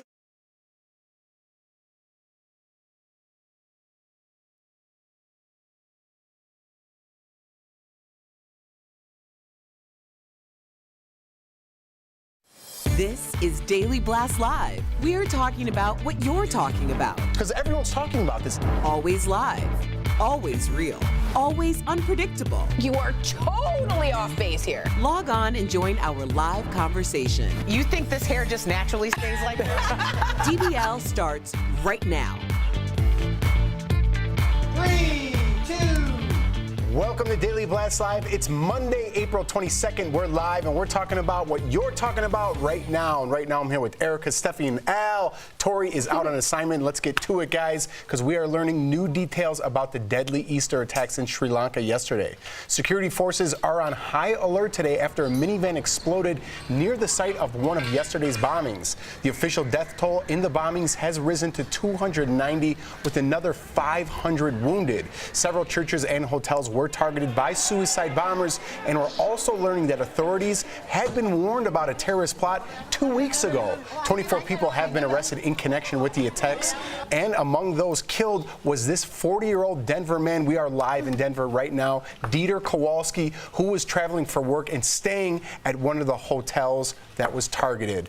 What an unfortunate event in general, especially for this man. But I saw you post over the weekend that you actually lived in Sri Lanka. I didn't know that. I was only there for a few months, but the people there are so sweet and so kind. Honestly, it's the most beautiful place. It's going to be absolutely devastating for them. It was on one of the holiest days, and it was clearly an attack that was targeted at tourists. It was around all the coastal areas. It wasn't in like the main capital or anything. And there were so many attackers. There was over 24 suicide bombers. I just don't understand how this has happened. What breaks my heart more is that the government had threats made over 2 weeks ago, and still this has gone through. But this is what really breaks my heart, is that, you know, they're very... It's a third world country at the end of the day, and how much can a country without the resources do? And I think it's going to really affect them. I hope and pray that tourists still go, help them rebuild their communities, don't just leave them. The tourism board only allowed visitors only a matter of like 10, 15 years ago. So this is going to devastate their community. So please, please, please, if you find any links online, go and support the people in Sri Lanka. They're the most kind, beautiful, honest, hardworking people. No one deserves this, no matter what your religion or where you live, but this is honestly so horrendous. Absolutely. All right, guys, a female zookeeper is out of intensive care today and is stable after she was attacked yesterday by a 7-year-old Sumatran tiger in Topeka, Kansas. The zookeeper was in the same area as the tiger when the attack happened. And a zoo visitor alerted authorities to the attack. Here's what the zoo's director explained this morning on the Today Show. That person that saw it got word to a different zookeeper who initiated our emergency protocol. Under 10 minutes, other zookeepers here were able to call that tiger into an adjoining holding area. Just amazed that it resolved that way. We could be talking about a much worse story this morning. Well, good news. The Topeka Zoo has decided not to euthanize the tiger because it was human error, and he is only one of 800 Sumatran tigers left in existence. Wow. I'm glad that they came to this decision because it wouldn't be fair to the tiger. The tiger didn't do anything wrong. This was just a mistake. But we've seen it when human error or human carelessness has compromised wildlife, and they have been euthanized as a result. I think we all just have to be mindful, especially when we're deciding to do something that might put ourselves at risk, even if we're not thinking about it in that way. It's almost like what we do when first responders have to come to rescue. It's like people do things that they aren't thinking 100%. They're being a little careless, and then it's someone else's responsibility, or someone else can suffer. So I think in a situation like this, clearly protocol was not followed. And I'm just glad that, like he said, it wasn't a bigger event than it was. Exactly, yeah, because it could have got bad. This shows you anything could happen at work, and I mean, this person's Sumatran tiger could be some chef's knife that they left pointing straight up and cut themselves. Anything that you can do. We go to work every day. We have these on. We need to be careful of these. Anything at your workplace, you can get yourself in trouble. And you're pointing to the microphone. Yes, not my pocket square. My pocket square will never harm me. Okay. I think, sorry. No, I'm done. I think in this situation as well, it was a male tiger, and I think he was protecting his female tigress had just had cubs, and so I think he was obviously very, very protective in that moment. So maybe, I mean, obviously it was a terrible incident. Obviously, no one intended for it to happen, but maybe the zoo in those types of situations where there are baby animals involved, obviously as human beings, as animals, you are very protective, and it can, you know, very much upset the animals. So I think that's sadly what's happened. So they need more diligence in place when dealing with those situations. Absolutely. Yeah, it could have been very different. All right, guys, a lot of nurses are furious right right now at a Washington state senator. This Republican state senator Maureen Walsh, who is walking back comments she made last week about nurses while debating a bill that would grant them uninterrupted meals and rest breaks. Here's what she said. Those nurses probably do get breaks. They probably play cards for a considerable amount of the day. The senator now says she was tired when she made those comments and wishes she hadn't said it. But you better believe there is furious backlash, including this online petition calling on the senator to shadow a local nurse for a 12-hour shift. I like that. And the hashtag nurses don't play cards is trending, with nurses posting pictures like this showing 1 year's worth of flashcards explaining that these are the cards it takes to learn enough base knowledge to save someone's life. And here's another one. The nurse says nurses don't play games. We also don't eat, drink, or pee for 12 hours at a time because we are too busy saving lives. I do like the fact that, I mean, this is terrible. I do know that nurses save lives. I think everyone knows that. I do like the fact that there is a petition calling for, you know what, you think these things? Why don't you come work with us for 12 hours? It's a good teaching lesson. Well, it does beg the question for someone who is voting on legislation why she's using the words probably and speculating over legislation that she is also responsible for helping to pass or not to pass. Just the idea, first of all, this is what's called holding court. She was holding court, and apparently she thought she was on Def Comedy Jam. I don't see what was so funny about what she was trying to imply, because if she's tired, and that's what happens when she's tired, what happens when nurses are tired? And a lot of nurses are tired, and they do need to get relief, and they do need some type of break, and that's what the whole thing, ironically, is really going to show you. What can happen when you're tired? And it turns out for her, it's not life or death. It's just she just got booed off the stage. Yes, as she should, and she should be booed out of office as well, Erica. This is what's going on with our politics over here in this country, Stephanie, is people of means get elected. We have our head of education, Betsy DeVos, is a know-nothing. She knows nothing, literally. She's the head of education. She's never set foot in a public school. She's never taught in a public school. She's never sent a kid to a public school. She's never had any situation where she was in any kind of administrative role, but yet here she is. Now we're listening to this woman in the worst blazer that I've ever seen somebody wear, and she's saying nonsensical things, and I'm just like, what else don't you know? What other things don't you know? I picture things that I know, and I'm like, she probably doesn't know that either. But yet she's in office. So we need to really question ourselves and question why we are electing know-nothings, because that's what she is. If you don't know that nurses work hard, what else don't you know? The thing that's really worrying here is that they're not asking for multiple breaks. They're asking for a break to eat a meal.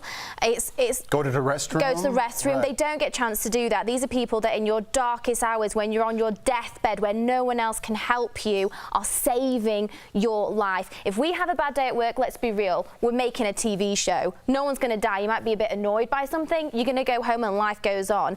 These people go home after looking after us, our families, and they replay every single moment of their day in their mind. Did I give them enough care? Did I give them the right amount of medicine? Could I have done something differently? I forgot that gentleman's drink who can't get out of bed. It's awful. And the thing that's more disgusting is this woman, her mother was a nurse. Wow. What is wrong with her? What is wrong with It's embarrassing. It is embarrassing. Well, big up to all the nurses out there. That's right. At DBL. I just raised the roof. Jeff. I just raised it. Get it. DBL is live. We'll bring you breaking news as soon as it happens. Coming up, a popular singer has gone viral after an embarrassing finish to the national anthem. Stick around for that. Also, in honor of Earth Day, some easy things you can do to reduce waste and save money.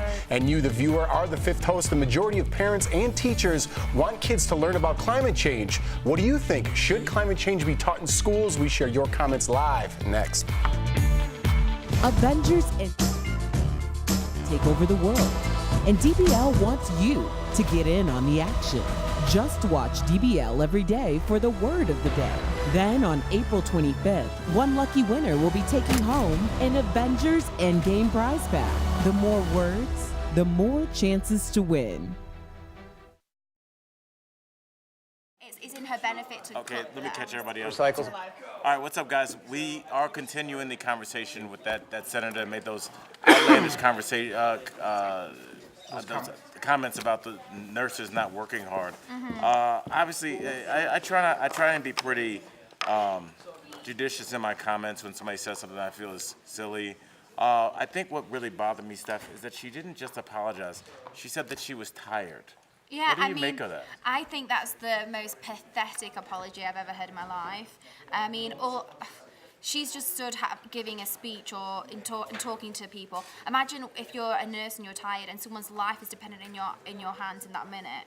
They're literally working 12 hours a day. They don't have time to go to the bathroom. This isn't saying, I need an hour break to go and, have it. Even if they said, if they said they wanted to lie down, let them have it because they need it. This is a long, long shift. They're saving people's lives. This is not a light-hearted profession. This isn't sitting in front of a computer typing up notes. I mean, this is people's lives are in their hands. I think what she needs to do, because she's not even apologized other than saying she was tired, I think she needs to go and spend a week in an ER with a bunch of nurses and see what she says then.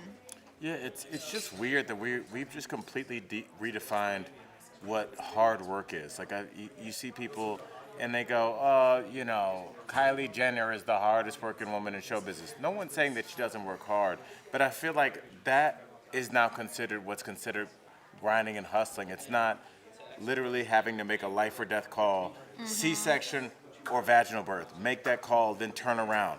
There's a two-year-old with a 105-degree temperature. What do? Do I call the doctor? Do I give it another minute?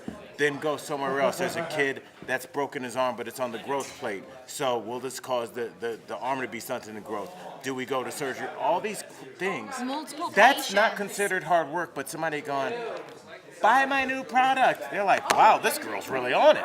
I don't understand why we just, we attack hard work now. It's very strange. It's so infuriating.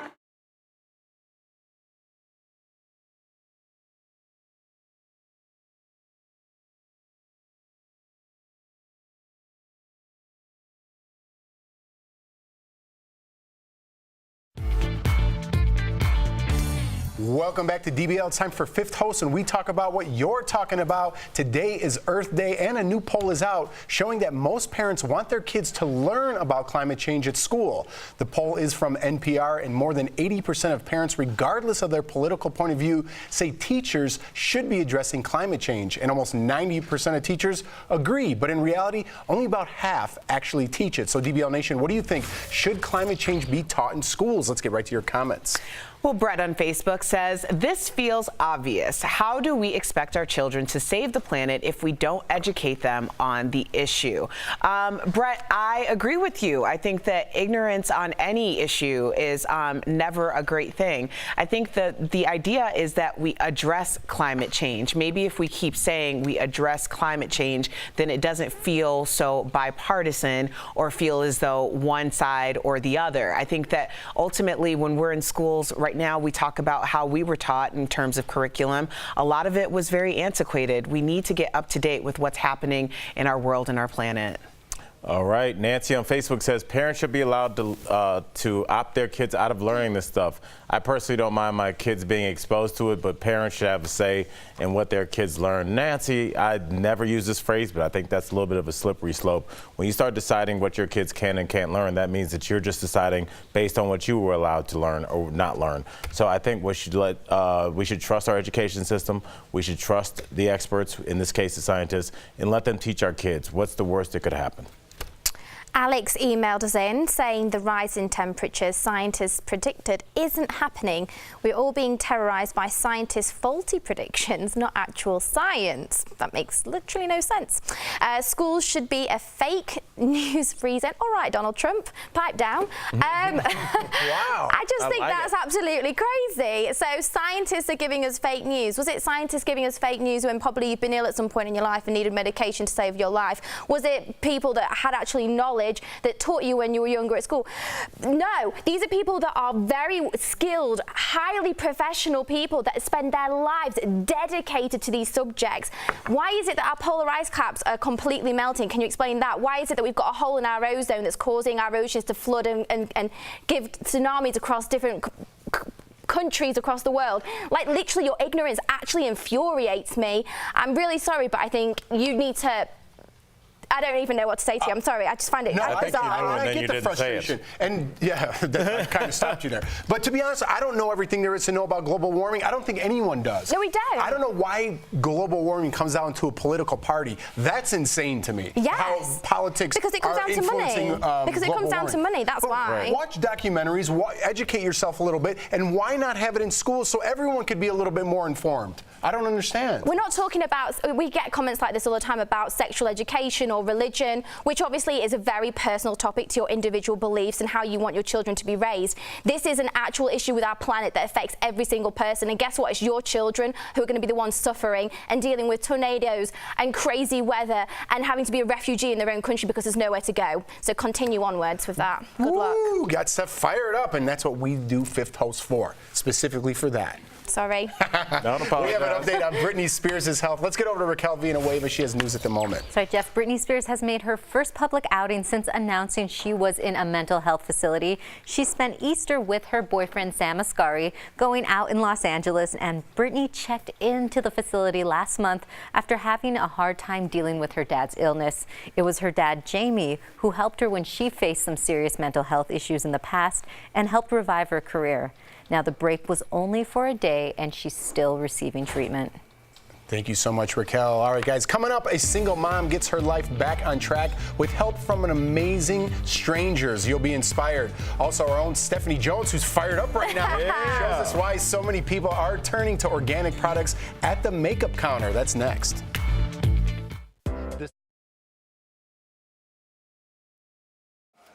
Hello, DBL Nation, and welcome back to The Breaks, where we're bringing you the latest trending stories around the web. And this is a very positive one coming out of Vibe.com.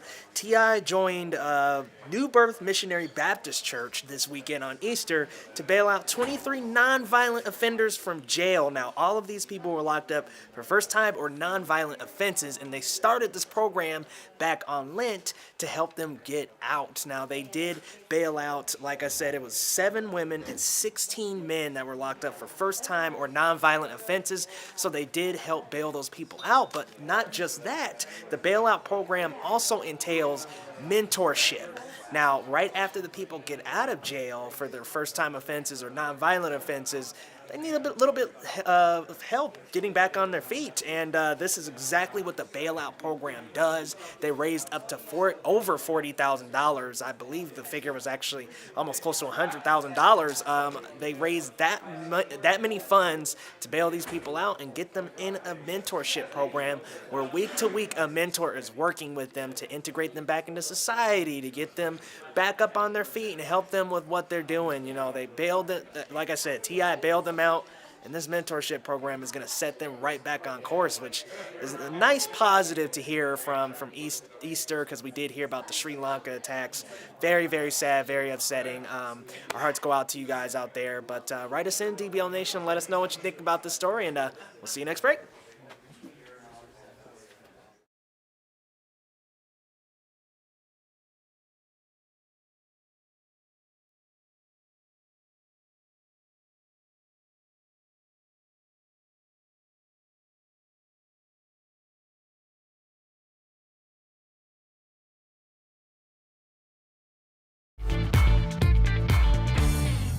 Welcome back to DBL. Today is Earth Day, so it's the perfect time to switch out your makeup products for all natural options.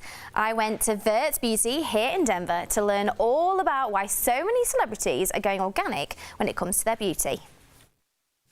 Green beauty is all the rage right now. We see Kourtney Kardashian opening up her own online store. We've seen Gwyneth Paltrow doing it. We've seen Jessica Alba doing it. It's like huge. But I need you to show me how to create a makeup look that's natural for all ages, because I'm gonna be honest, I've got no idea.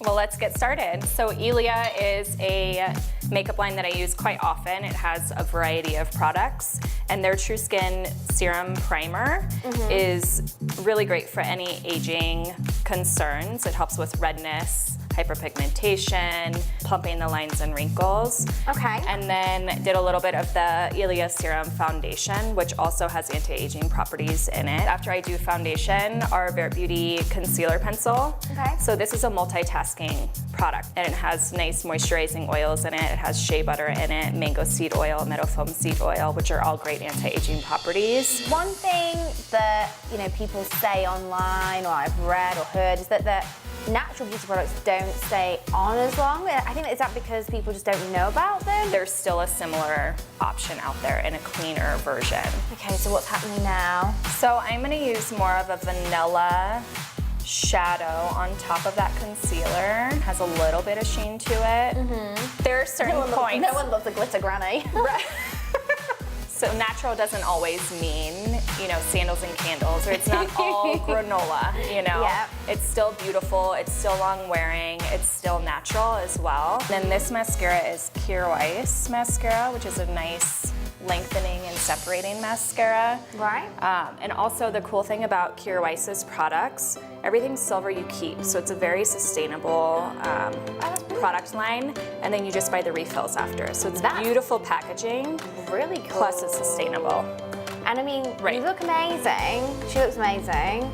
And everything so far is given exactly the same effect as you would in a regular makeup look, but you just know that it's not being damaging to yourself or your body. Totally, and it's not gonna make you break out. So I would never know that this look was all natural, and honestly, you look so beautiful. It's made me think I definitely would give green makeup a go myself, 100%. Yes, you should. You've done an awesome job, thank you. Thank you, it was fun. I've been educated.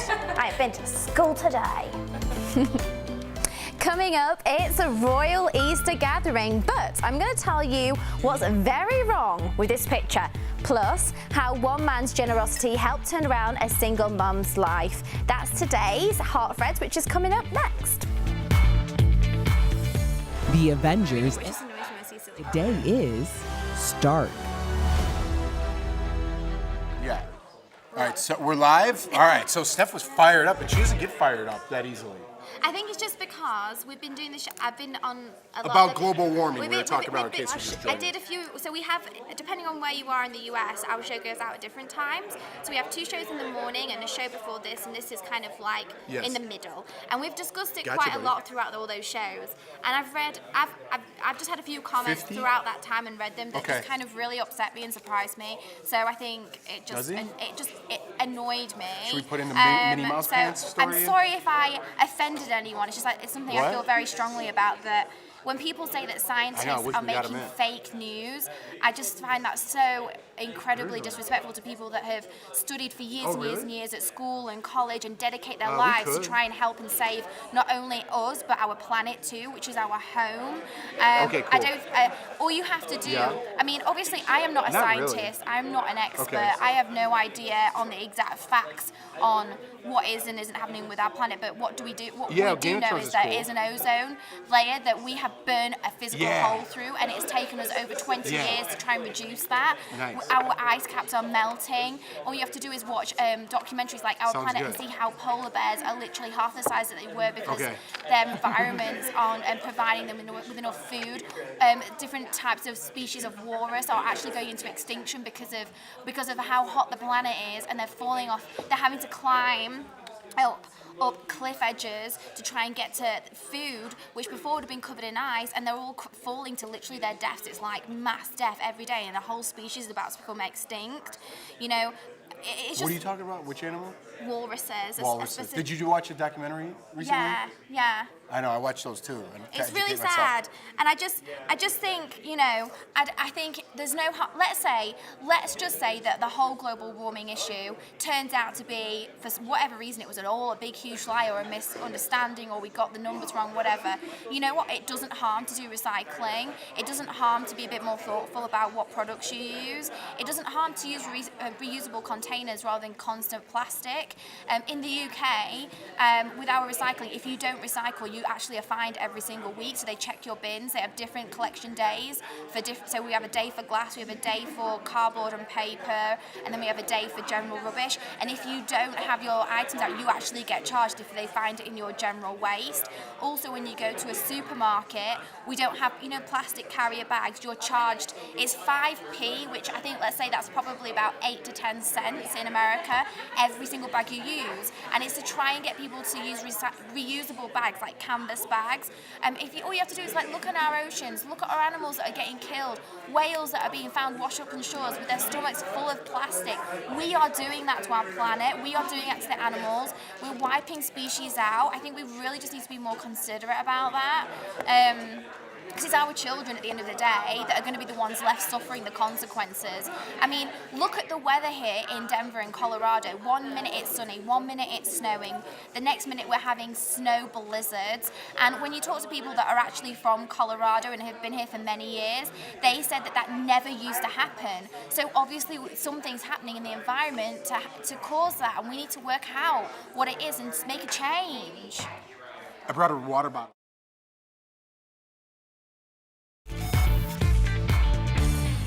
Welcome back to DBL. Today's Heart Threads is all about humanity. Watch how one man gave a complete stranger the surprise of her life after losing her car. These two were complete strangers before he raised money for her new car. Kenesha was furloughed during the government shutdown and lost her car when she couldn't keep up with her payments. Some nights I would cry because I didn't know when it will open up. For me and my son, it was a struggle. Noah read about her story online and set out to raise funds to buy her a new car. In a few short weeks, he raised the money and came to surprise her with the good news. Oh my God! Thank you! The car dealership even discounted the car, and she got to keep the extra funds. Thanks to the love of a few strangers, Kenesha is getting her life back on track. What an amazing story. And if everyone used online to help people like this, instead of go online and tear people down, what a world we'd have, It would be much nicer, right? How cute. It reminds you you're surrounded by good people, and even strangers don't always because if you looked at those two people, you'd be like, they would never have any interaction. Mm-hmm. Older white guy, younger black woman, and look, they're probably gonna be lifelong friends. Don't judge people by how they look. Judge them by their heart. Absolutely, and that's what we need. We need more stories like this all the time, because all we do is show the negative things, and we're just, doing the news. Obviously, we have to get it out there. But there's plenty of good people out there that just as many good things happen in a day as bad things, and you got to keep that in mind. That's right. Absolutely. A little positivity on this Monday. You know what I mean? If you're leaving us right now, you can still watch us live on Facebook and YouTube. Here's what's coming up next. From Miley's shenanigans to T Swift's egg battle, and this Mystery Bunny. We'll show you how your favorite celebs celebrated Easter. Then, going green for the environment. Jeff and Al show us some cool products that not only help to save the planet, but also save you money. And must-see video.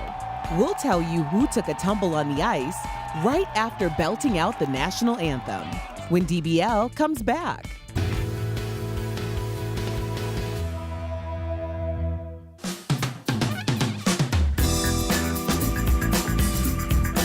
Hey everyone, it's Leo here with Alex with the DBL Stream team to talk about the shows we're excited to see on Disney Plus, y'all. Disney's premier streaming service is coming up this November, and there's a lot to unpack. We got a live-action Star Wars TV show, The Mandalorian, which will be its very first live-action TV show in the Star Wars series. They're also going to have the movies on there. You're also going to have Clone Wars. I mean, there's a lot of Star Wars on there, but let's not forget Marvel. We can't miss out with them. They're going to have spin-off series like Falcon and Winter Soldier.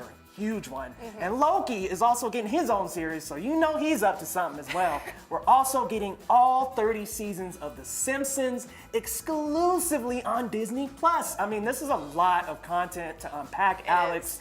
What are some of your favorites that are coming up? I think some of the things I'm most excited about are the classic Disney ones, things that I watched on VHS when I was a kid. And also Steamboat Willie's gonna be on there, which it came out in 1928. Oh my gosh. So that's like a beautiful piece of like animated history. Yeah. So I'm loving that. I'm loving Sleeping Beauty, Snow White and the Seven Dwarfs. I know. I mean, you get all of those classic ones, and you even get the '90s ones like Lion King, Hercules, Aladdin. Like, there's going to be so many of these movies that you might even run out of things to watch because there's so much. And you get to watch them without having to rewind a VHS like the good old days. Yes. So that's awesome. Exactly. And all of this is only $7. That's pretty amazing. Coming up in November, and man, I am just super excited for Star Wars Clone Wars. We finally get another season. I believe this is season 7 we're getting, and it's been 5 years since the end of the series. And it ended on such a cliffhanger. I mean, Anakin and Ahsoka went their separate ways at the end of the series, and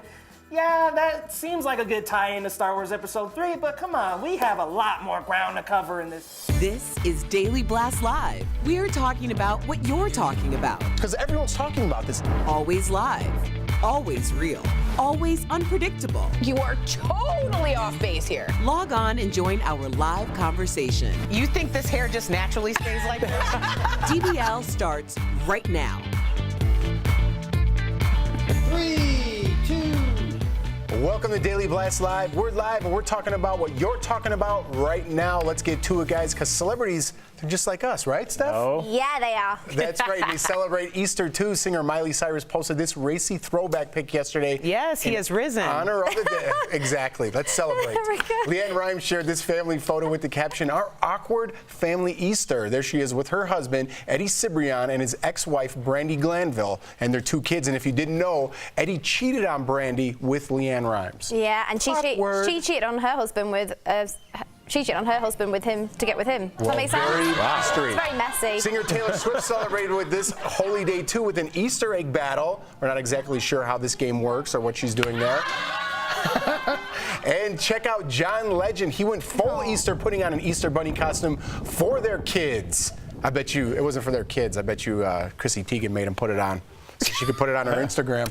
I think that's so cute. Do you guys, what you guys do for Easter? Yeah, what did you do, Jack? So I took my son on a little Easter egg hunt over by us, you know. So there he is, redeemed himself from last year. What happened last year? He got blanked, no eggs. Oh, okay. But he cleared the path this year, got some for him, some for his brother. We went out to lunch. You told me in the dressing room that you said go get some for Leighton as well. So he did it? Yeah, I put him on. I didn't know that. I went like on the rug, and I'm like, they're going to say, Mark, you get set, go. And I put out some eggs. I'm like, go get as many as you can and bring some back for your brother. You know what was really cute? He filmed it, and it was so cute because I saw Lawson go like running off, and he came back with all these eggs, and you could see Leighton, and obviously Leighton's little baby. He's on his tummy, and he's kind of crawling? Yeah. Like He's getting wiggling. there. Yeah. And I saw Lawson. He just runs up and literally just in front of his brother goes like this with an egg, like dunk, and it's so cute. It's really cute. Yeah, it was fun. And we went to church. Jordan had a lot of Catholic questions. It's always fun to go to Catholic church with Jordan. But yeah, great family day. What did you do, Al? I was in Boise performing. Great time at Liquid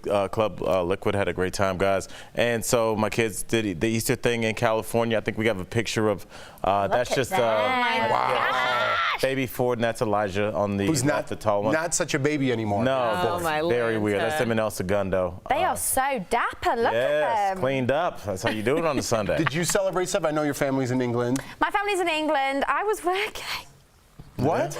I feel really bad saying that because it's like a really holy day. I was working. That's okay. You can say that. There's plenty of people working. Okay. So you didn't do anything? No, No, I just can't. Wow, I feel bad now. Don't feel bad. I was living precariously through everyone else online. It's fine. I don't need to know what Steph was doing where she's so weird about it. Not working. I was making a living. I'm telling you. I'm just saying this right now, Eric. I want to know you. I think Steph is a spy. She free swims with sharks. She is an expert markswoman. Come on, it's right there. Okay, well, as someone who had someone working on a visa in their home, I'm going to be sensitive to throwing things like that out on national TV. She's not a spy. What did you do, Erica, over the weekend? Well, I traveled this weekend. Unfortunately, we had a death in the family, which brought me home to where my dad's from, to Red Springs, North Carolina. That was a nice trip because it's where my dad was born and raised, and I got a lot of history there that I didn't appreciate when I was younger. I haven't been there since '98, so it was nice to be back in Red Springs and getting some of that history lesson. A sense of pride almost? Yeah, I mean, just to see, like my dad, we drove around his hometown and went to the cemetery, of course. That's where my uncle was buried next to his parents and siblings. And just to see, like, my dad was born in a shack in a very small place with no running water and electricity, and him just like recounting that time in his life was humbling, and it also makes me appreciate where my parents have brought us to and where we've been able to come since then. Appreciate, that's the word I was looking for. Great story. All right. The royal family had a very special Easter, Steph, this year, huh? They Why don't you take it away, because you're on the royal watch. That's right, Jeffy. So yesterday wasn't just Easter, I'll have you know. It was also the Queen Elizabeth's birthday, her real birthday. Because, you know, she casually celebrates twice a year, once on April the 21st, and then again on the second Saturday in June, because we all like a summer birthday. And I mean, she's a queen, so whatever she says pretty much goes. And yesterday, everyone was there to celebrate Easter except Meghan Markle. The Duchess is very close to her due date, so we can completely understand why she probably couldn't attend. And there was no word on when we're going to meet the new little bundle of joy. But right now, rumours are swirling over Daddy Prince Harry. Could he be feuding with his brother Prince William? Well, apparently the two didn't talk at Easter service yesterday. And you can see they aren't walking anywhere near each other or speaking. So I wonder what kind of drama could be brewing. It could be about where Harry and Meghan might be moving. There are rumours that the Duke and Duchess of Sussex might be getting shipped off to Africa sometime next year. That's according to a report from London's Sunday Times. Buckingham Palace does say any future plans for the Duke and Duchess are speculative at this stage, but reports say that the move could all be in the name of charity. But is the Queenie just giving them the old heave-ho? What do you guys think? I don't know. You're the expert. Like, what do you think? You kind of read that with like, there is something going on. Okay, I feel like there's two sides to this story. We'll go with the nice side first. The nice side is that Harry is he loves charity. He loves going abroad. He's been to Africa many times on different trips, helping the local community. Also, he's very worried about the paparazzi, Meghan having a baby. Look at what happened with Princess Diana. So I think he's very aware of that. And obviously in Africa, they wouldn't be in the same situation as that. And he is known for being very different from the other royals. So this could be him going off and doing what he wants to do. On the other hand, we do know that Meghan hasn't gone down so well in Buckingham Palace. They have left Kensington Palace and moved considerably further out of London. Her staff turnover is insane, and I know that the Queen has kind of knocked her down a bit of a peg or two by saying she's not allowed to borrow the royal crown jewels, that it should all be about Kate. So I think, I don't know. Isn't it possible? It seems to me like Harry has always marched to the beat of his own drummer. He's always established his own way. And it seems to me like you just have a classic case of stay-at-home mouse versus explore the world mouse. And I think Harry... Is there a stay-at-home mouse? Yes. Yeah. You generally, in sibling dynamics, you have siblings who stay closer to this is how it's been, this is how it will continue to be. Makes sense. And then you have the sibling who's like, no, I'm going to carve my own way. I'm going to go out into the world. Even the choice of who they chose as their life partners seems very much about how they've always been. I don't think that it has to do with Meghan at all. I think that Meghan brings out the most Harry, and that's probably the problem. And we do love the most Harry and Harry, let me tell you, it is. I love the most Harry and Harry. Problem. I love it. That was the greatest sentence I've ever heard in my life. Seriously. I know. Harry is who he is. He's never made any apologies for it. He picked his woman who is who she is, doesn't make any apologies. They're not in line to become prince and princess. So what's the point of just staying there and being crapped all over? The biggest thing, seriously, one of the biggest problems with one of the staff members who actually left was that she works too much. She's a little too LA because she wants to work more. Well, maybe the girl wants to work because that's how she's made a living for her entire life. Everything seems so until somebody is in your family is trying to do the same. Then you'd be like, oh, well, she don't do anything. She just want to sit around and be all queenie. Sounds like the Queen of England that she just did? What if that's how she really talks? We never hear her talk. Awesome. That'd be great. I love it. Sounds like there's a crack in I your love crown, the drama. I love the drama. I'm living for it right now. Well, you know what else everyone is living for? They're still talking about Game of Thrones, and they're going to be for the next couple of weeks. Thank you very much. Warning, there's some spoilers ahead. So, last night, the character Arya Stark on the show and Gendry became very close. Look, I'm fumbling all over this one because I was embarrassed when I was watching it. Some fans are calling their sex scene awkward. This all comes as the show is building up to the Battle of Winterfell. The White Walkers are coming for blood, and apparently Arya was determined to lose her virginity in last night's episode before they all got killed. And we're just learning that Maisie Williams, who plays Arya, thought this scene was a prank at first. But it has us wondering, how would you like to spend your last days? Before we get there, that scene was very awkward for me. Arya is my favorite character.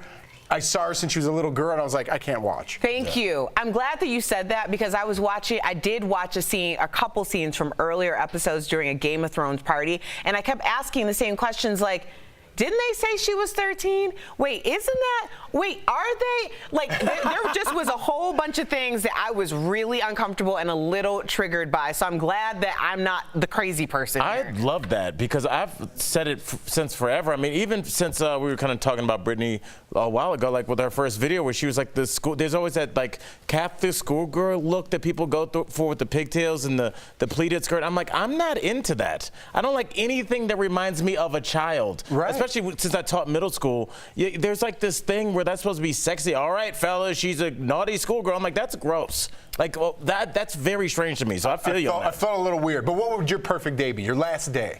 Last day would be with the family, and then once they went to sleep, we get a little Johnny Walker Blue action. Go on the rocks with a good tumbler. Once they went to sleep, if it's the last day, you're gonna put in the bed. You're not gonna let them stay up. And you gotta be well rested for the apocalypse. I don't want you I don't want you wiping cold out your eye. Strict bedtime, no matter what the circumstance. But you know, I want to drink, so I'm like, they're like, Daddy, we're scared. I'm like, it's gonna be fine. Go to bed. How about you, Steph? Could you top that one? To be honest, I'm gonna cry or something so much. No, I don't think I could. I think, sorry, it really tickled me. I think I would obviously want to be with my loved ones. I'd want to be with all my family and friends, and I mean, I don't think anyone would be going to sleep, would you? Let's be honest, because you'd be so scared. So I think, pass me the champagne. But then Me too. Family on a nice boat. People could stay up as late as they want. But my whole family, all of them. Yeah. I'm going to have to go with a really big party at the house. We got to end this. End of the world as we know it. All right, we're going to end it there. Yes, thank you. All right. Sometimes your work friends become your friends in real life. Case in point, and that's the case for Saved by the Bell, a.k.a. Zach Morris, a.k.a. Paul Gosselaar. That's how much I know him as Zach Morris. Posted this picture with Mario Lopez, Tiffany Thiessen, and Elizabeth Berkley, and their spouses over the weekend. He wrote, "This is what 30-plus years of friendship looks like. Will that ever be us 30 years from now?" Likely. But here's the thing. You notice who's not in the photos? And Lisa Turtle. Because they were always the outcasts on the show. So how much did that show really kind of like allude to what the reality of the situation was? Didn't Screech go to prison as well? Yeah, he had some real problems. Yeah, so I don't know, maybe he wasn't invited. That Mr. Belding couldn't help him out with. Can I say this? I hope this isn't. No, I saw it. When I did MTV Made over the summer, when I lived in Louisville for that summer, Mr. Belding was down there, and he works at a bar, and he enjoyed things with the customers. Like he drank it up, and he would be on the counter like pouring shots, and it was Mr. Belding 100%. That's not. Does he lean into the character? I think he's fully embraced that character as the fun Mr. Belding. Yeah, I never told you that. No. Partying it up like Coyote Ugly, bro. Last day? Yeah, last night on Earth, but every night. After dealing with those guys at Bayside High, wouldn't you spend your days drinking it up? He was feeling no pain. On that note, we'll be right back. And we welcome back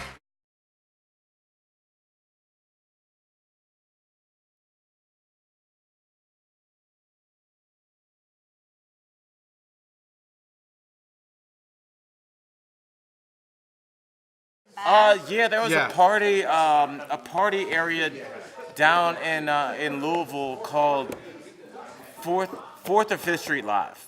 I think it's 4th Street Live. Okay.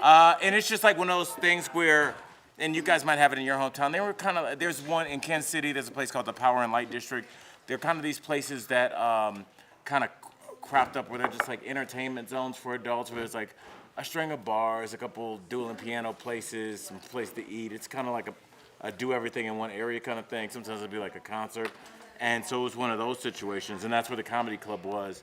And that's where the bar that he was at the time was. But I mean, yeah, I mean, he wasn't doing anything illegal. He was there like as a... So was he working there?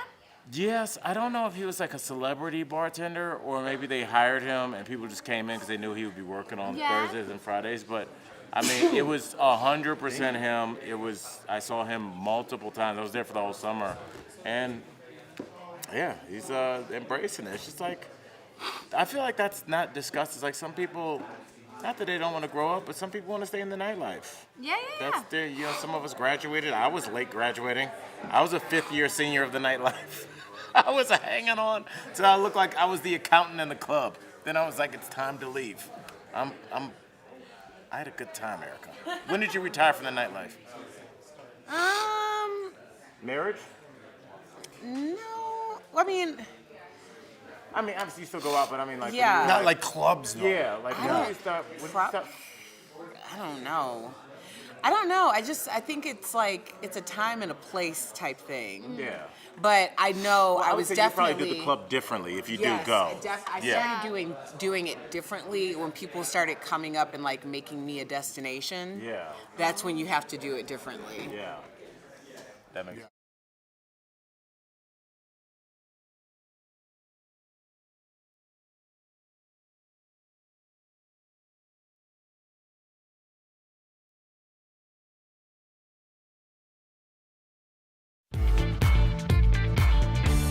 Welcome back to DBL. More than 23 million people are vulnerable to online hackers. According to a new UK study, since they're using an easy-to-crack password, the report shows 1, 2, 3, 4, 5, 6 top the list. 7, 8, 9, the 10 correct commandments? Okay. That's right. Good song. Top the list as the most used password. Other popular passwords are the top of your keyboard with QWERTY, passwords, and 7 ones in a row is another good one. Cyber experts say using the 3 random yet memorable words or random words make a strong password. So, what is your password, Steph? I'm not gonna lie. Password was up there for a while, but I did change the so it was P instead of an A, it was a 4. Hold on. Wait, stop. Because Steph is very, very loose-lipped about her password situation. Yeah. Really? She I have it on Post-it notes on my 4 desk. different passwords. Yeah, and I think I would know all of them if I cared like that. Steph is so nice. She thinks everybody else is like that. I'm like, I actually have sticky notes on my computer. I have to stop her because she will say too much. I have my passwords listed down the side of the computer on sticky notes, yeah. Right now? Yeah, and I also message a few people in the studio saying if I forget, these are the top 5. Yes, I was one of those people, only I don't remember my own stuff. I know. So I definitely am not going to remember anyone else's. Wait, don't film it! No, don't film it! Oh, we were going they were about to go film it and have a little cheeky look. I just divulged my top secret. I told you to stop her because that's the reason why her passwords would have been all over the place. Well, before she stopped, I've got nothing to hide, people. I'm clean as a whistle. okay, and your account will be too. If you want to get your... Look, Mom, no money. Yeah. Oh, dear. Well, here, Steph, listen up then, because experts say a good password is the best way to have control over your online security, Steph. Here we go. So here are some tips to protect yourself. First, the longer the password, the better. It takes hackers less than a second to break a password with only 3 letters. Do you have any of those, Steph? No, I actually don't. So that's quite good. What is a 3-letter password? Yeah. I don't know. Also, use a nonsense word since it won't appear anywhere else. No, all of mine are definitely not nonsense. All right. Well, here's another one. Make sure to use random symbols in uppercase and lowercase letters. Try switching a 0 out for an O. Yeah, see, that I do that. So I have regular words, but then I use 4s for A's And then I use Will three. you stop giving away what you use? Yeah, but Please. they don't know the words. They don't know the words, do they? Someone could be help anything. themselves. It could be like supercalifragilisticexpialidocious. Well, here's the last one. You change your password often, Steph. Maybe No, right after this. no. I've only Depending got on how like- sensitive your information is, you should change your password more often and don't reuse it either. I love reusing them. You know what? It really hurts my heart when since working at DBL, they make us change our passwords. They send us this email and they're like, "You got to change your password." And I tried to use my previous password, and you're not allowed to do that. I mean, there's only so much one woman can remember for codes and numbers and things. I don't remember. You're getting played off. You remember that? I have to. You know what? I have to have like my old phone. I'm not even gonna say, but my old PIN code. Could you not show your phone too? Crack this code. We're out of time. We'll be right back.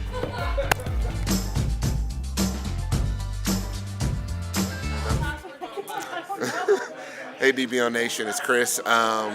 Just here to tell you guys about our new Avengers prize pack giveaway. So we ran one last week just for all of you guys on the digital streams, and now we are opening it up to everybody, whether they're watching on TV or on their streaming device or wherever. So this one, we have way more included in this prize pack. So we are still giving away 2 tickets. Value question marks on that one because people are spending thousands of dollars to get tickets to this movie, to Avengers Endgame. But 2 of the newer things for this week are these extremely large action figures. Extremely large, high-value action figures. You know, if you're a parent, a godparent, if you're just buying gifts for kids at all for Christmas, you probably want to win these so you don't have to spend your money later on this year. So these are really cool, legit action figures that pretty expensive. And then we still have another lunchbox. So lunchbox is really cool. Also something else you don't have to go out and buy for Christmas or whatever else. You could probably give this one away for the birthday and then do like the action figures for Christmas. You know, you got to spread it out. But to enter, just go to our website, dailyblastlive.com/sweepstakes, and today's word of the day is Stark. So just go on there, log in, and then put in the word of the day, Stark. Bye.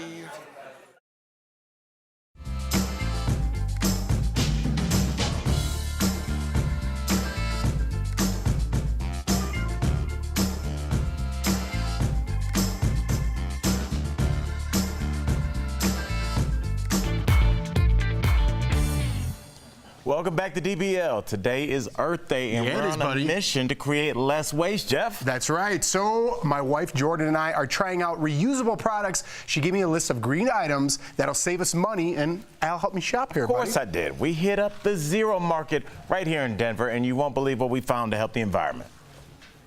All right, man, so I got my list from Jordan. Yes, you got our list from Jordan. Yes. We're team. Yeah.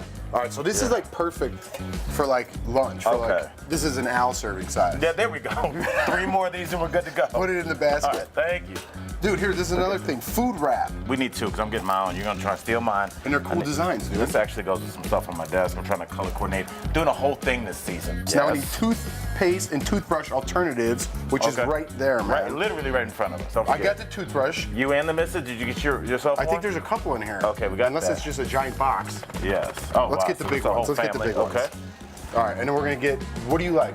Going with peppermint? Gotta go with the peppermint. We can't leave here without soap nuts, dude. Yes, that's what I was gonna say. Soap nuts. I took the words right out of your mouth. There we go. Let's open and smell these. So it's for your laundry, dude. Yeah. Let me smell soap nuts. Whoa. It's very intense. That's pungent. So we just need to get some cloth napkins, man, and we're All done. right. There it is. Yes. All right. Got it. This is just like a reusable paper towel. So I think we got everything on the list. Let me double check. Cloth napkins was the last thing. Let's go. Wait. Oh, but dude, they got some cool tees, huh? Dude, look at this tee. Male support. I know. There we go. Listen, I'm not too proud. You know, I'm a man of a certain age. Little male support promotes vitality, energy, stamina. I don't think they're talking about running. We need this. All right, okay, we're gonna put the get whole that. thing in there. There we go. We're All gonna right, take that. nice. Now we're ready. Now we're ready. I think they're gonna kick us out if we don't check out. Let's All go. right, let's go. Thank you. All right, man. So I got everything on my list. Jordan will be happy, man. And Sam, my co-host, is gonna be so proud of me. We did it. Absolutely. Happy Earth Day, buddy. Jeff, that's fun on Earth Day now. You got Jordan the full basket. That's right. Be real, what she like the best? She liked the tea the best. Oh, you're her. We'll be right back. Mark Hamill isn't playing around in Child's Play. The new Fast and the Furious movie looks like non-stop action, and you can get Assassin's Creed Unity for free now. That's all next in The Jump Off. I'm Abby, and welcome to The Jump Off. I'm here to bring you all the latest news in gaming, tech, and nerd culture, so let's get started right now. Have you guys seen the new trailer for Child's Play? Because I am never sleeping again. But we did get to see our first look at Mark Hamill's Chucky and how the creepy little doll is basically a rogue smart device. Kinda eerie with all the Alexas and Siris around, like that one over there. Wait, where'd it go? How'd it get over there? Anyway, Idris Elba is the Black Superman in the new Fast and Furious spin-off, Hobbs and Shaw. And this trailer is nuts. With The Rock and Jason Statham and non-stop action, this movie looks legit. They even do a haka. Hobbs and Shaw hits theaters August 2nd. And you probably saw the news this week of a massive fire at Notre Dame Cathedral in Paris, but now Ubisoft is giving out Assassin's Creed Unity for free. It's all to raise awareness for the fire and raise funds. Notre Dame is featured in the game, so until April 25th, you can download a PC copy or stream the game for free. One of the designers even spent 2 years perfecting the model of Notre Dame in the game, so if you haven't played, go check it out. That's it for The Jump Off. I'm Abby, and as always, I'll be here every week with your latest in gaming, tech, and nerd culture news. See you next time.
Welcome back to DBL. The Stanley Cup playoffs continued this weekend, but you might be surprised what's trending online. Gavin DeGraw sang a flawless performance of the national anthem to kick off the game, but after finishing the final note, he hits the ice. DeGraw is fine, so naturally the clip has gone viral with people unable to stop watching this clip. We have to zoom in onto Erica's face. She is dying. She's dying. My husband and I watched this 20 times yesterday. I'm so sorry, Gavin, but that was so funny. He brought happiness to me. We'll see you guys tomorrow. Have a good one.